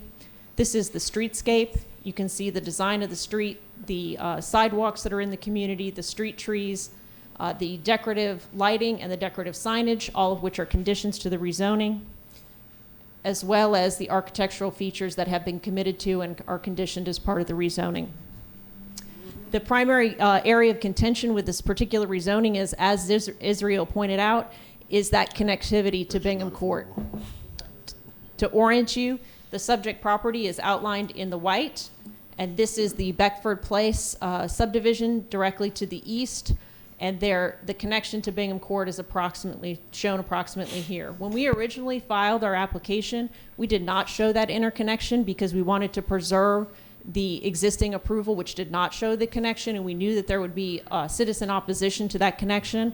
However, in working with staff, both Planning Commission and Development Services made it clear that the interconnection would be required in order to gain their support, and so we have provided that connection. Once we modified our site plan to show the connection, we were contacted by the residents of the Beckford Place subdivision, who said that they had no objection to the change to townhomes, nor do they have an objection to our alternative design standards, but they have a strenuous objection to the connection to Bingham Court. As staff indicated, the zoning hearing master heard the testimony and evidence at that hearing and made a determination that the interconnection was not required. We believe that both staff's report and recommendation is approvable and the zoning hearing master's recommendation is approvable, and we will respectfully request your approval this morning. Okay, thank you. Now move to the public hearing. We have one person assigned in opposition. Party of record, Jeanette LaRussa Benton. Good morning. Have you been sworn in? No, I have not, Commissioner. Please swear in, please. Do you swear or affirm that the testimony you're about to give will be the truth, the whole truth, and nothing but the truth? I do. Thank you. Okay, you have 10 minutes. Thank you. Won't take that long. Good morning. My name is Jeanette LaRussa Fenton, and I am the homeowner at 7725 Cedarhurst Lane, adjacent to Bingham Court and the proposed development. I am also a board member of the Beckford Place Homeowners Association, and I'm authorized to speak on their behalf in opposition. You have also received communications from residents of Beckford Place in opposition, as they are not able to attend here today.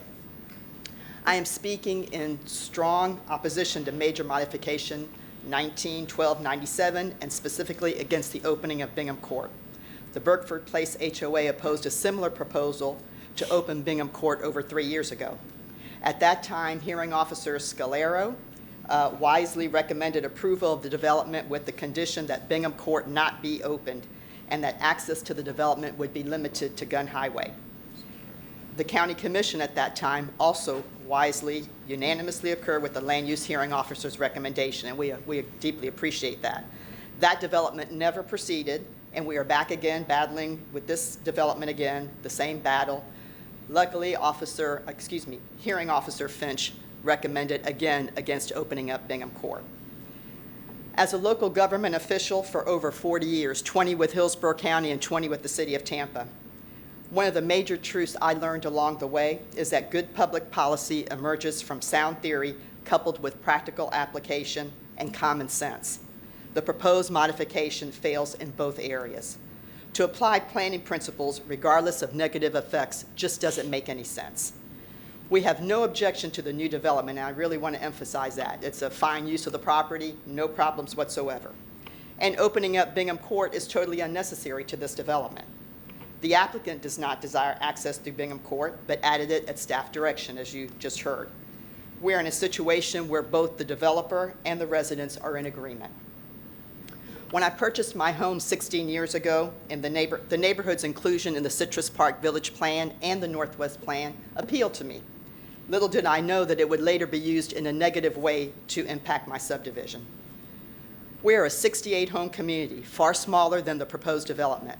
If Bingham Court is opened, we will become a drive-through for those 80 units to avoid the level of service F conditions on Gunn Highway and to avoid the congested intersection at Gunn and Sheldon.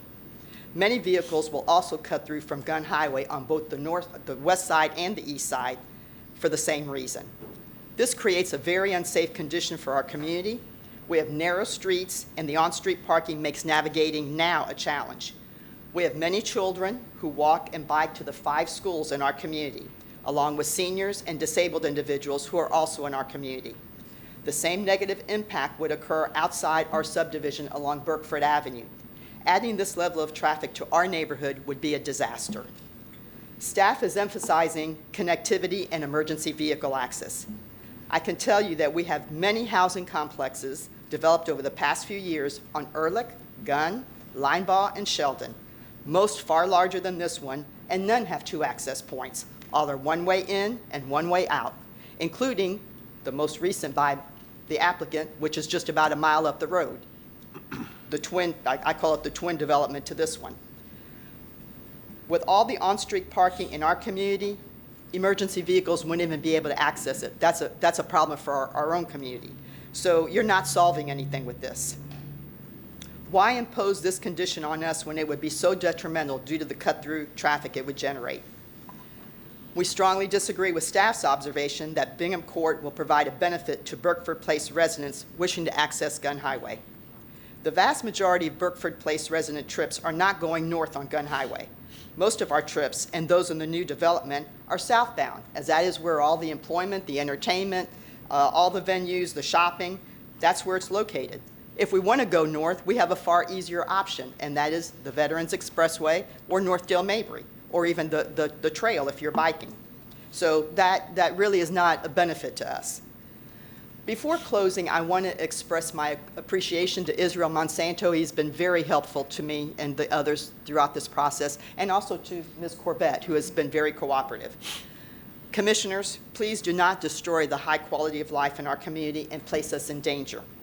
I am not asking, I am begging you to please not allow the opening of Bingham Court. Follow the recommendation of 2 previous hearing officers and the previous county commission. Approve this development, but place the condition that there will be no access on Bingham Court. Thank you very much. Ms. Corbett, you have rebuttal 5 minutes.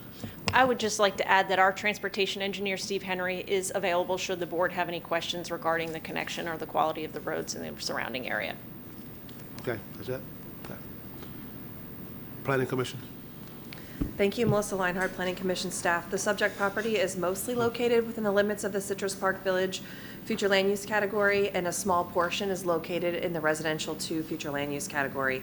The site is also located within the urban service area and within the limits of 2 community plans, Citrus Park Village and the Northwest Hillsborough Community Plan. The subject property's planned development was modified in 2016 to allow for 80 single-family detached units. The current application requests to modify the planned development to allow for attached multifamily townhome units. According to the application, the site is comprised of more than 25% wetlands. Consequently, the subject property's allowable maximum density is 182 dwelling units. However, the proposed density is 3.95 units per acre and does not conform to minimum density requirements. The application states achieving a density greater than the 80 units would significantly impact wetlands. Excuse me. Planning Commission staff has reviewed the application and does agree that a density greater than 80 units would have an adverse effect on environmental features on the site, and the application does meet the intent of Policy 1.3 with regard to minimum density exceptions. The proposed townhome development is compatible with the surrounding land uses, and the density is consistent with the intent of the Citrus Park Village Community Plan. Specifically, the intent of Sub-Area E, the location of the subject property in Citrus Park Village, is to allow for medium-density residential in support of the commercial and employment base proposed within the village. This sub-area will allow for a balance of housing choices within Citrus Park Village, and the request to add an option for another housing choice does meet that vision. The site plan for the proposed project shows connection points to Gun Highway to the west and on to Bingham Court and the development to the east. This satisfies the vision and intent of the Citrus Park Village Community Plan and the Northwest Hillsborough Community Plan concerning interconnectivity. It is also a tenet of the community design component found within the future land use element. Excuse me. The Northwest Hillsborough Community Plan requires new development to be designed with a continuous local network of roads, and the request is consistent with this policy direction. Connectivity between the two projects to the east on Bingham Court will eliminate circuitous travel for each development. The new project will ultimately be able to access Ehrlich Road without using Gun Highway, an arterial roadway. The existing development would also have access to Ehrlich Road without having to access Gun Highway, thus relieving pressure off of this roadway. Additionally, it will allow for travel between the two areas, whether by vehicle, bicycle, or walking. Overall, the proposed rezoning would allow for development that is compatible with the existing residential development pattern found in the surrounding area. It is also consistent with both community plans and would promote connectivity within the area. Based upon those considerations, Planning Commission staff finds the proposed major modification consistent with the future of Hillsborough Comprehensive Plan for unincorporated Hillsborough County, subject to the conditions suggested by Development Services. Thank you. Zoning hearing master? The zoning hearing master considered the proposed major modification, which is intended to change the housing type from an approved single-family product to multifamily. The number of dwelling units is not proposed to change with this modification. As you heard, testimony in opposition was provided at the zoning hearing master regarding the access that's proposed from the subject property to Bingham Court. Residents stated that they did not oppose the project, but opposed the access connection to Bingham Court. Some of the residents also stated that they had spoken at the prior hearing in 2016 to oppose the same Bingham Court access point. The zoning hearing master considered the recommendations of Development Services Department and Planning Commission staff, as well as the testimony that was presented by opponents of the access point.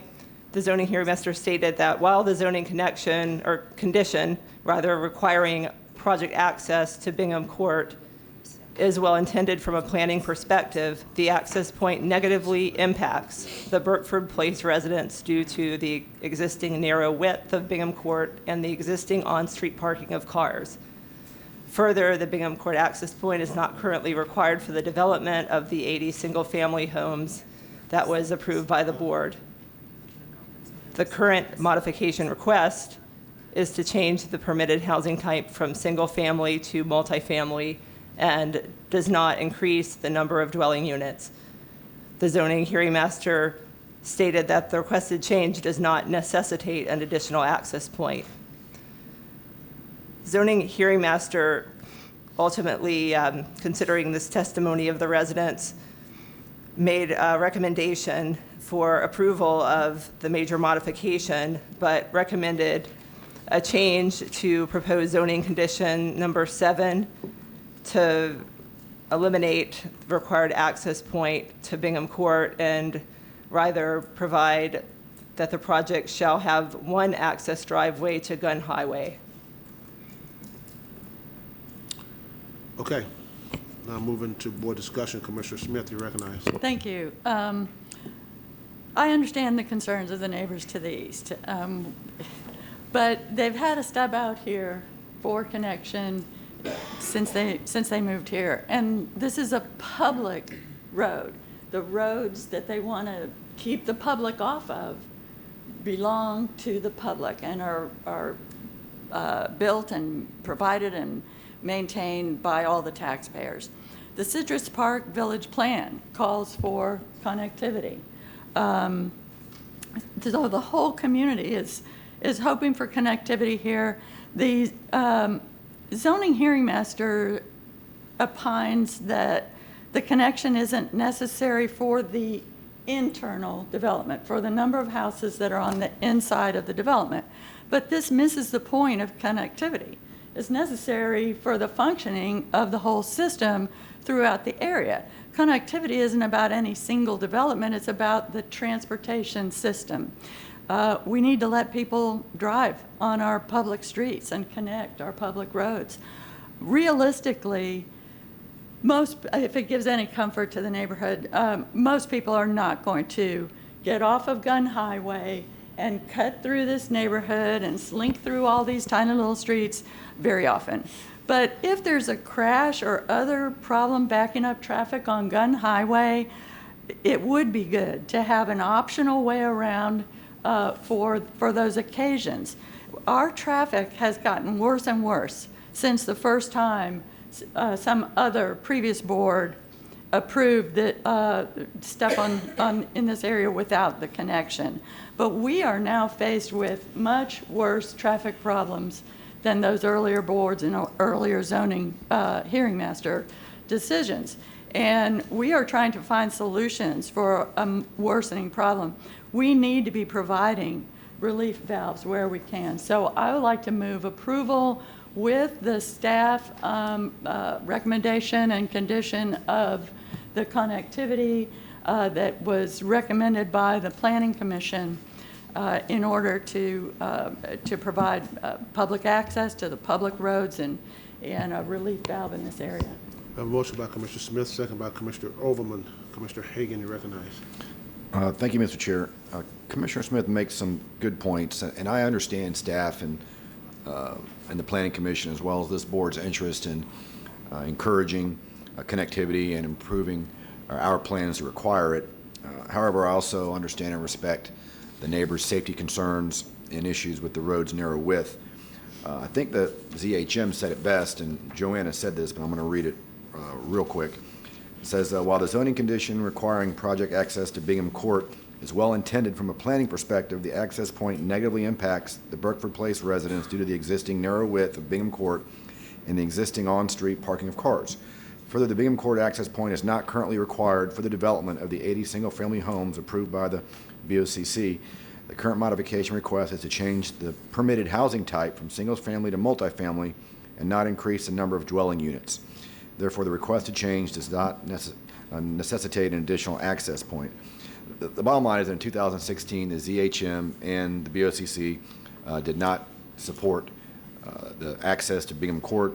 The applicant's not requesting it, and is not requesting a change in the number of units that would necessitate an additional access point. So I'm going to oppose the motion on the floor and would support the ZHM's recommendation.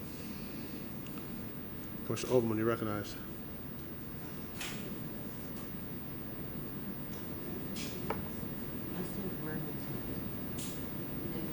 Well, I told you all I wasn't paying attention, and you told me you wanted to speak now, so Commissioner Merman, you recognize.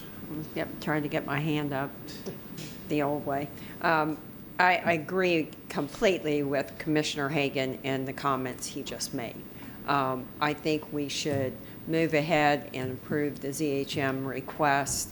That community, I know it, it's been there a long time. And, I think, this is what happens when we, with how many 25,000, 30,000 people we have coming here and these developments happen. And yes, eventually they infringe on other people's, comfort in their own little community. And I think we have to handle it the best way we can. I think the best thing to do here, since the zoning hearing master already ruled in their favor and the applicant did not request it, just like Commissioner Hagan said, I think we absolutely need to move forward with that recommendation from the zoning hearing master. And I can make a substitute motion to do that, to accept the zoning hearing master's recommendation to move forward to deny access to Bingham Court. Is there a second? Second by Commissioner Hagan. So we have a motion to adhere to what the zoning hearing master's recommendation was by Commissioner Merman, second by Commissioner Hagan. Commissioner Kemp, you recognize. Thank you. And I appreciate Ms. Fenton very much. Thank you. And your comments weigh heavily, as always. But I do agree totally. This is a public road. We have to be concerned about connectivity. We have to be concerned about making this for the future. And I thought your comments were so well taken and just a safety valve. The other thing about it is if it's a narrow road and there's people parked on each side, that's a good thing. What that does, excuse me, is discourage use of it on a regular basis in that way. I think at very least, I would urge the other commissioners not to support the motion on the floor, because at very least, I think we need to have pedestrian, bicycle, and emergency access at very least. But I would support full access, but barring that, I would not support the motion on the floor with no access. I think that that would be a huge mistake for us not to have bicycle and emergency and pedestrian connectivity. Commissioner Overman, you recognize. Thank you, Chair. Well, obviously, I've created a bit of a mess when we talk about connectivity. But to your point about people moving in later after people have been there for a long period of time, that it will always be the case as we continue to grow. I mean, we've heard at our workshops about the numbers of people that are coming here, and to address and set a precedence to move away from what is a goal of creating connectivity, a goal of having communities actually become communities together and not separate. Comment was made earlier about a fence. I was like, I hate fences. But I think it is important to recognize that while the roads network to the south and east of this property may be smaller than your gun highways, it still is an access point for the people that do live to the north and the west of that community. If the people who live in that community are the primary folks moving south, it's not going to be everybody coming off of Ehrlich Road. So I would prefer to approve of the recommendation with the connection established and maintained. Okay, we have a substitute motion by Commissioner Merman, second by Commissioner Hagan, and that substitute motion was to concur with the zoning hearing master's recommendation. See no further discussion. Can I make a motion, amendment to the substitute motion? Yes, you may. Thank you. Okay. To the substitute motion, I'll make an amendment to do provide pedestrian, emergency, and bicycle access. Is there a second? Is there a second? I'll second, but I stick with my original position, but to approve the substitute motion, I'll second. Can you explain what you're talking about first and foremost? I'm a little confused. Yes, it would just, instead of having it be no access at all, it would provide access for, as we do on a standard basis here, by the way, emergency access for emergency vehicles, for bicycles and pedestrians. There would be a connection of some sort. Okay. That's an amendment.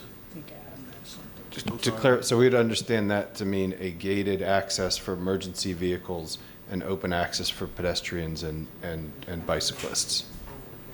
Okay. All right. So we have amendment to the substitute motion. Does anyone want to address the amendment to the substitute motion? I do. Commissioner Hagan, recognized. I have a question. I don't know if this is for staff, the applicant, or who, but I know in the backup there were concerns with the narrow width of the road that would make it challenging for emergency vehicles to access there. Yeah, can someone enlighten us on that? Commissioner, the Bingham Court Road does have standard 10-foot subdivision travel lanes. So the width of the lanes within the subdivision are standard subdivision width. As to parking in the right-of-way that may block access, couldn't speak to that with knowledge. Okay, thanks. Commissioner Berman, you want to comment? Yes, thank you. I guess I'd have to ask Ms. Fenton for her opinion on the emergency access, since you represent your whole... Thank you, Commissioner Merman. As I mentioned in my comments, I don't think that's going to get you where you need to go. One of the problems we have in our neighborhood is a lot of on-street parking. It concerns me greatly because emergency access, if I had an emergency in my home, I don't know that a vehicle could get to me because of the onslaught of on-street parking. So I don't know that you're solving your problem that way. I don't understand why we have all these new developments, much larger than this one.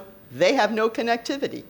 They have been approved, but for some reason, this is being imposed on our neighborhood at great, great detriment. Those other neighborhoods didn't even have the same situation, and yet they were allowed to proceed without this connectivity. So again, I understand planning principles and connectivity. We all think those are good things, but they have to be applied in a common sense way. In this situation, it makes no sense. You don't have to be an AICP or a planning expert. When I've explained this to people, they're like, well, that doesn't make any sense. That's crazy. Why would they do that? Here you have the applicant. For once, you have developers and the residents on the same side. And yet you're still going to impose this condition that nobody wants. All right. So I would prefer that we stay with the original. Thank you. Yeah, I think given the fact that the people are parked on the streets, I know staff has said that there is proper, but when you have cars parked on both sides of the street, that gives you very limited amount of space. And emergency vehicles, I'm probably just going to stay with my substitute motion, and I'm probably not going to support the amendment. Okay. We have an amendment to the substitute motion by Commissioner Kemp, second by Commissioner Smith. We're voting on the amendment. Please record your vote.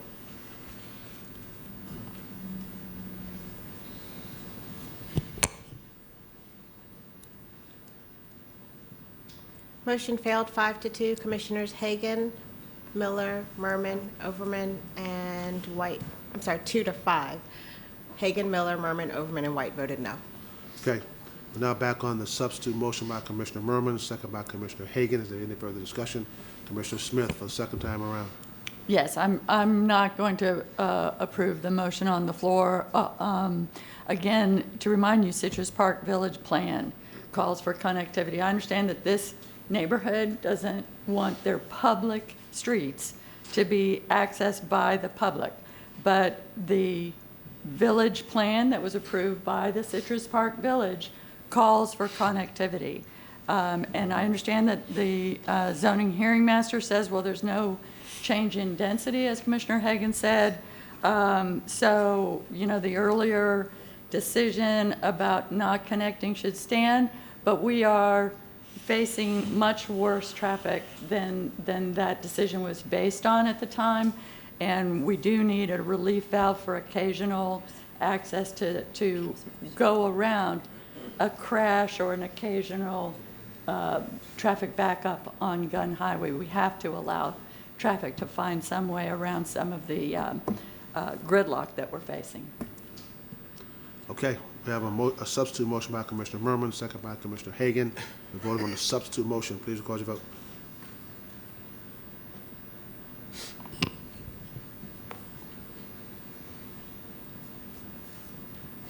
Motion carried 4-3. Commissioners Kemp, Merman, and, Kemp, Overman, and Smith voted no.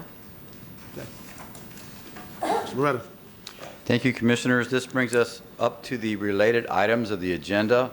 The items that we will be speaking to are listed on the agenda as H1A and H1B. H1A is a rezoning proposal to rezone 3 separate zoning districts into a planned development to permit 12,000 square feet of neighborhood commercial uses with restrictions on access and other operating restrictions as well. There's been no oral argument filed for this particular case, and if not for the fact that it has a PRS related to it to reconcile the site plan for the PDs that are being rezoned out of those existing PDs into this new PD, this would have been listed in the consent area since it has all approvals. H1B is the personal appearance to extract those items, the acreage out of those site plans and reconcile those site plans. Israel Monsanto is going to provide an overview of how the plan development will work and how those other plan developments will be recognized in terms of the personal appearance. Again, H1B is a public hearing. H1A would otherwise be on consent and has no oral argument filed. We can take both of these up at the same time. Am I correct? Yes, sir. Israel Monsanto Development Services. Pictures that I Excuse me, I need to be corrected on that. It would not be on consent because H1B has split recommendations. Planning Commission did find it inconsistent. So I stand corrected on that, sorry. Israel Monsanto Development Services. As Mr. Morales stated, these are two related items. PD 0535 includes 3 different zoning districts, and this is the picture on your left. Now, this PD includes 2 parcels that are from the IPD2 to the north, and that's the related item, which is the picture on the right. And this IPD2 is being removed, this southern portion, and that's the main intent of the PRS 191132. The remaining portion of this IPD2 will provide cross-access to the PD to the south, which is the new PD 190535. And also to speak to the access points, this new PD will limit the access to Pine Street to the west to domestic regular vehicles and will restrict the commercial vehicle and delivery vehicles only of US Highway 301, right-in, right-out only. It's important to know that FDOT will maintain this right-in, right-out only until the event the PD to the north, which is the PRS 191132, is developed fully and provide a full cross-access to this new PD to the south. In that event, then, only the right-in will be provided and the right-out will be eliminated. I don't know if you have any questions. I don't see any. Thank you very much. Applicant? Have you been sworn in? I have been. You have 15 minutes. I reaffirm my swearing. Good morning, Clayton Bricklemeyer, 601 North Ashley Drive. I've never had a split recommendation before, so I'm struggling a little bit with how deep to get into this. And I was thinking maybe the Planning Commission changed their mind until Brian ruined it. This is, the PRS itself is simply, as was just explained, to remove that portion of property, so there's no real substantive discussion to be had there. We are happy with the ZHM recommendation. That was exactly, he felt the way we felt about it. We have multiple support letters. We have no opposition. We have done everything I think possible to mitigate what is sort of a unique situation along US 301. It is a narrow strip between Pine Street and US 301 that we are putting some commercial development on. We have pushed the commercial buildings all the way up to 301 as far as we can. We have gotten the support through architectural controls and other matters to get support from the neighbors, both on the west side of Pine Street and on the east side of Pine Street. We have what was termed the friendliest possible inconsistent finding from the Planning Commission. And the ZHM agreed with us. We think we're consistent with the plan, and I can run through my reasons why if that's important to you. The point is that you've got this is the intersection of US 301 and Sims Road. We actually had multiple supporters point out that while plenty of residential development has been approved, the commercial development there has been lacking. So we actually had people turn up and argue for commercial development in this corner. The other 3 corners are developed in a much more intensive way, which is appropriate considering the proximity to residential. But this is a very neighborhood-sensitive, workable solution to getting commercial on this corner where it belongs. That's my general summary. The team is here. We have the transportation engineer and the civil and the developer if you all have any questions. But we would ask that you support the ZHM recommendation. Okay, thank you. Is there anyone here to speak as a proponent? Anyone wishing to speak as a proponent? Anyone wishing to speak as an opponent? Any opponents? There's a motion by Commissioner Merman, second by Commissioner White to approve items H1A and H1B. Seeing no further discussion, please record your vote.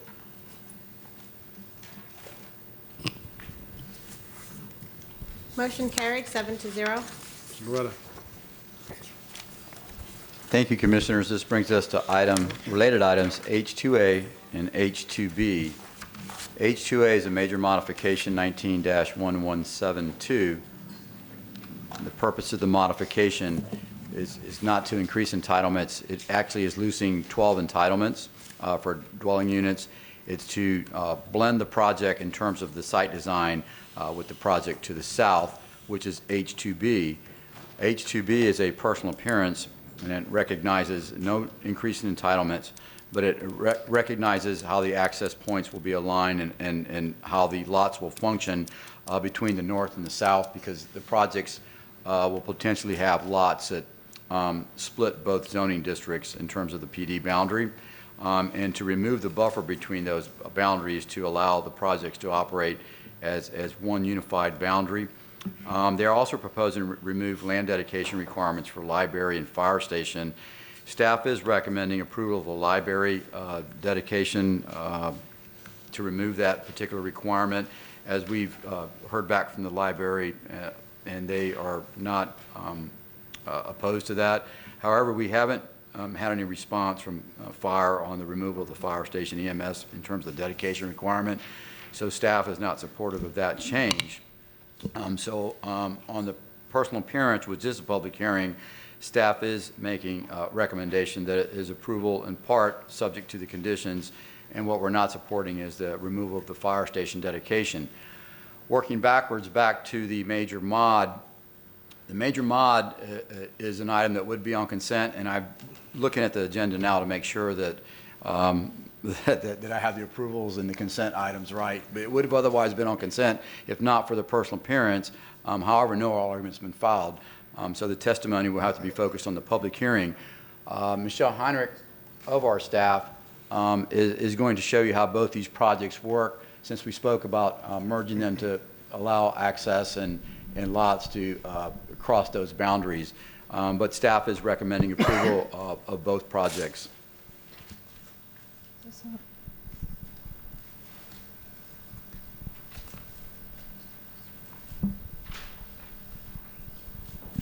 Good morning, Michelle Heinrich, Development Services. This is a graphic from our PRS report that's just showing the two plain villages. The one up here on the north is the Rodine Borough Pit Plain Village, and the circled arrows here show the revised access locations. They are not new. They were previously approved with access to Triple Creek here along the south. They are just realigning those so that the two can function together. Along the south here is the Triple Creek Plain Village, and those corresponding access points are circled. So with the access and the removal of the perimeter buffer for the Triple Creek, those can be unified and developed accordingly. Thank you. Applicant? Have you been sworn in? Mr. Chairman, I apologize, I have not been sworn yet. Will swear in, please.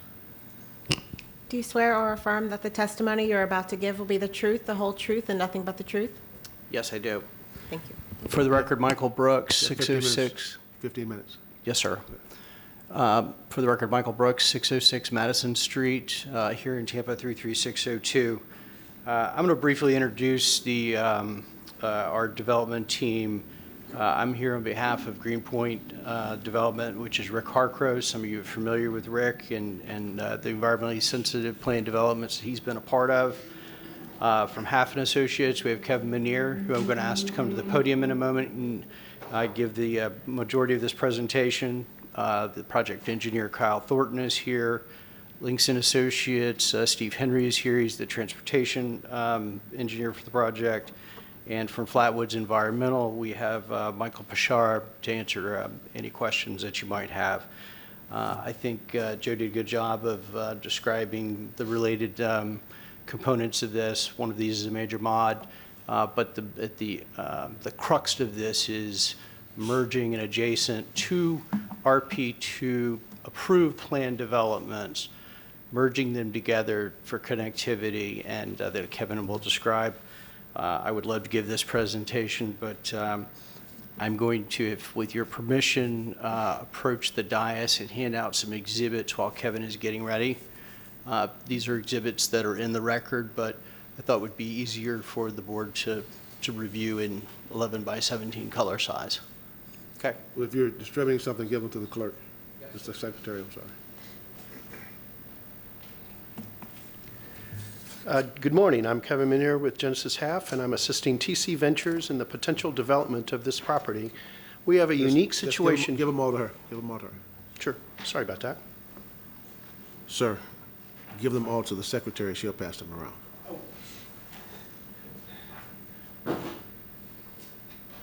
Did you keep one for yourself? Put on the elbow? Okay. Sorry about that. I don't trust Elmo. If you just put the one on top, that'll... while you're getting the graphics, I'm Kevin Minier with Genesis Half, and I'm assisting TC Ventures in the potential development of this property.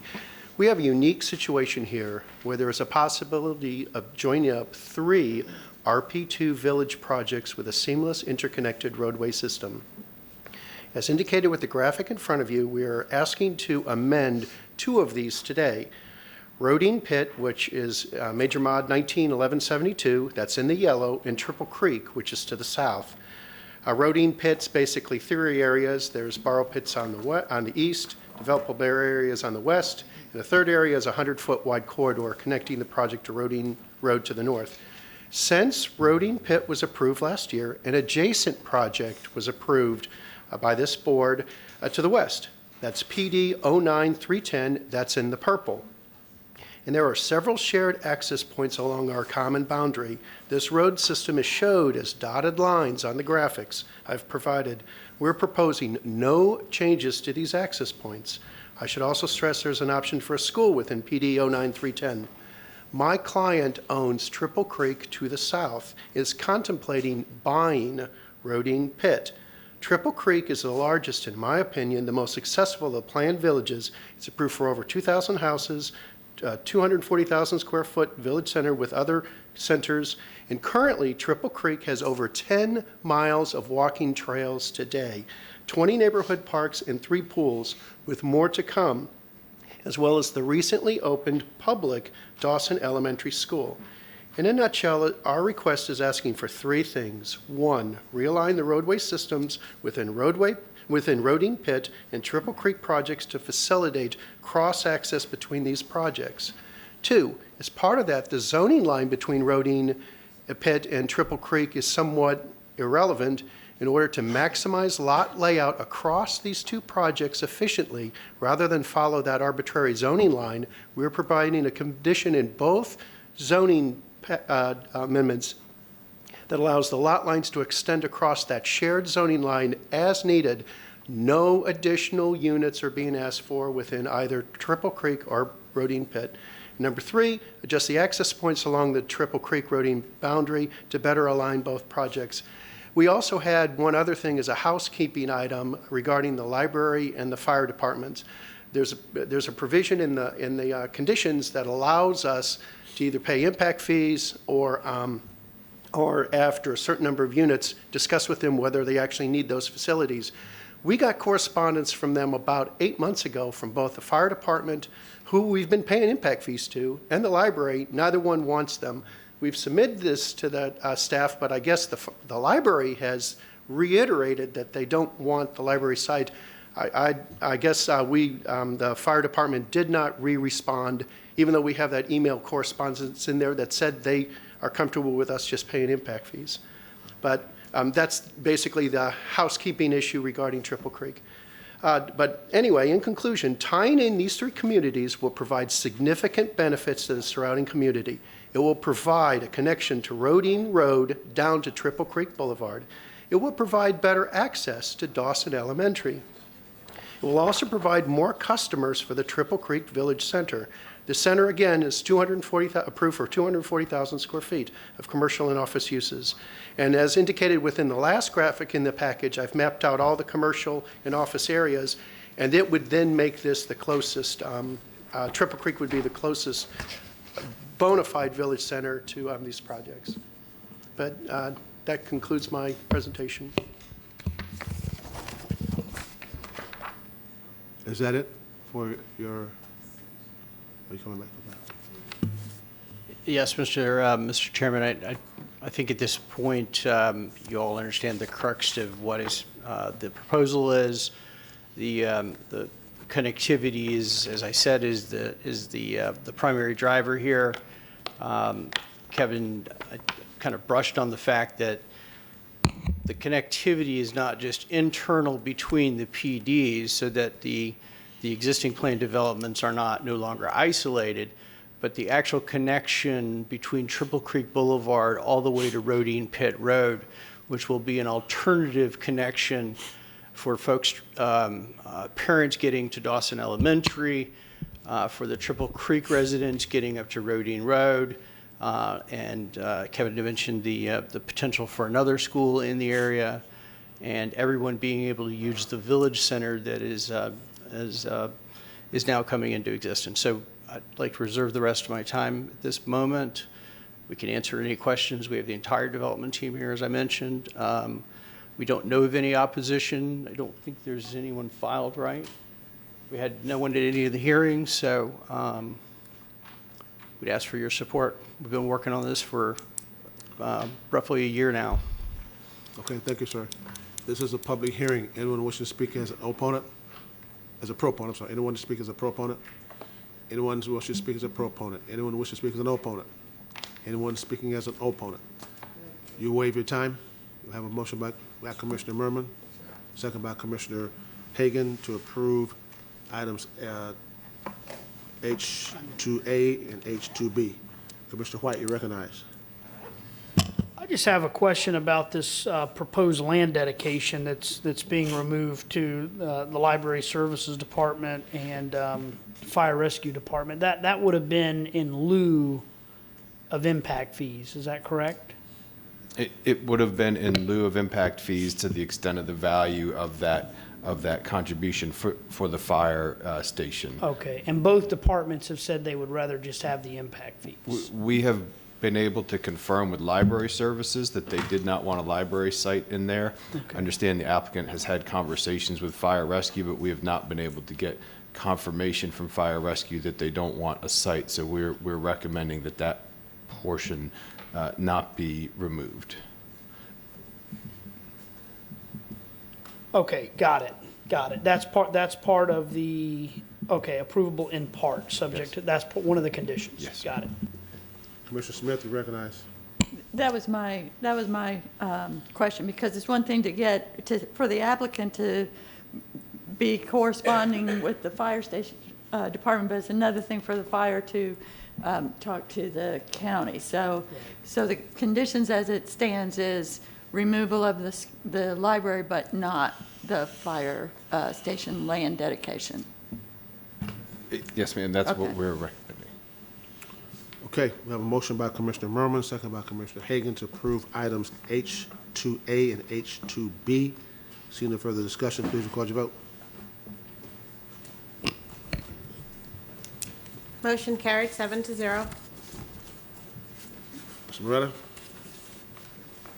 That concludes our agenda. Thank you. Hold on. Actually, we do have a brief update on a future issues item, staff item. It'll just take a moment to address it. Back in November, at the November regular board meeting, Commissioner Merman had requested the county attorney's office to work with development services and code enforcement to come back with a policy or land use changes related to the inappropriate use of accessory dwellings. This issue was kind of added after there were concerns raised about the development and use of accessory dwellings. Some other concerns had come up during the land development code amendment process last fall with regard to a pending land development code amendment 191055. At this time, it's my understanding, and working with Mr. Gormley, spoken to him, and he is expecting to bring some additional changes regarding standards for accessory dwellings in the upcoming land development code amendment cycle this spring. And don't know if Mr. Gormley has anything to add on that. Just to confirm that we have had some discussions with the citizen who appeared at the round of LDC amendments last year and are anticipating some additional changes to our to our accessory dwelling amendment. Okay, that it? Any other business? Adjourn.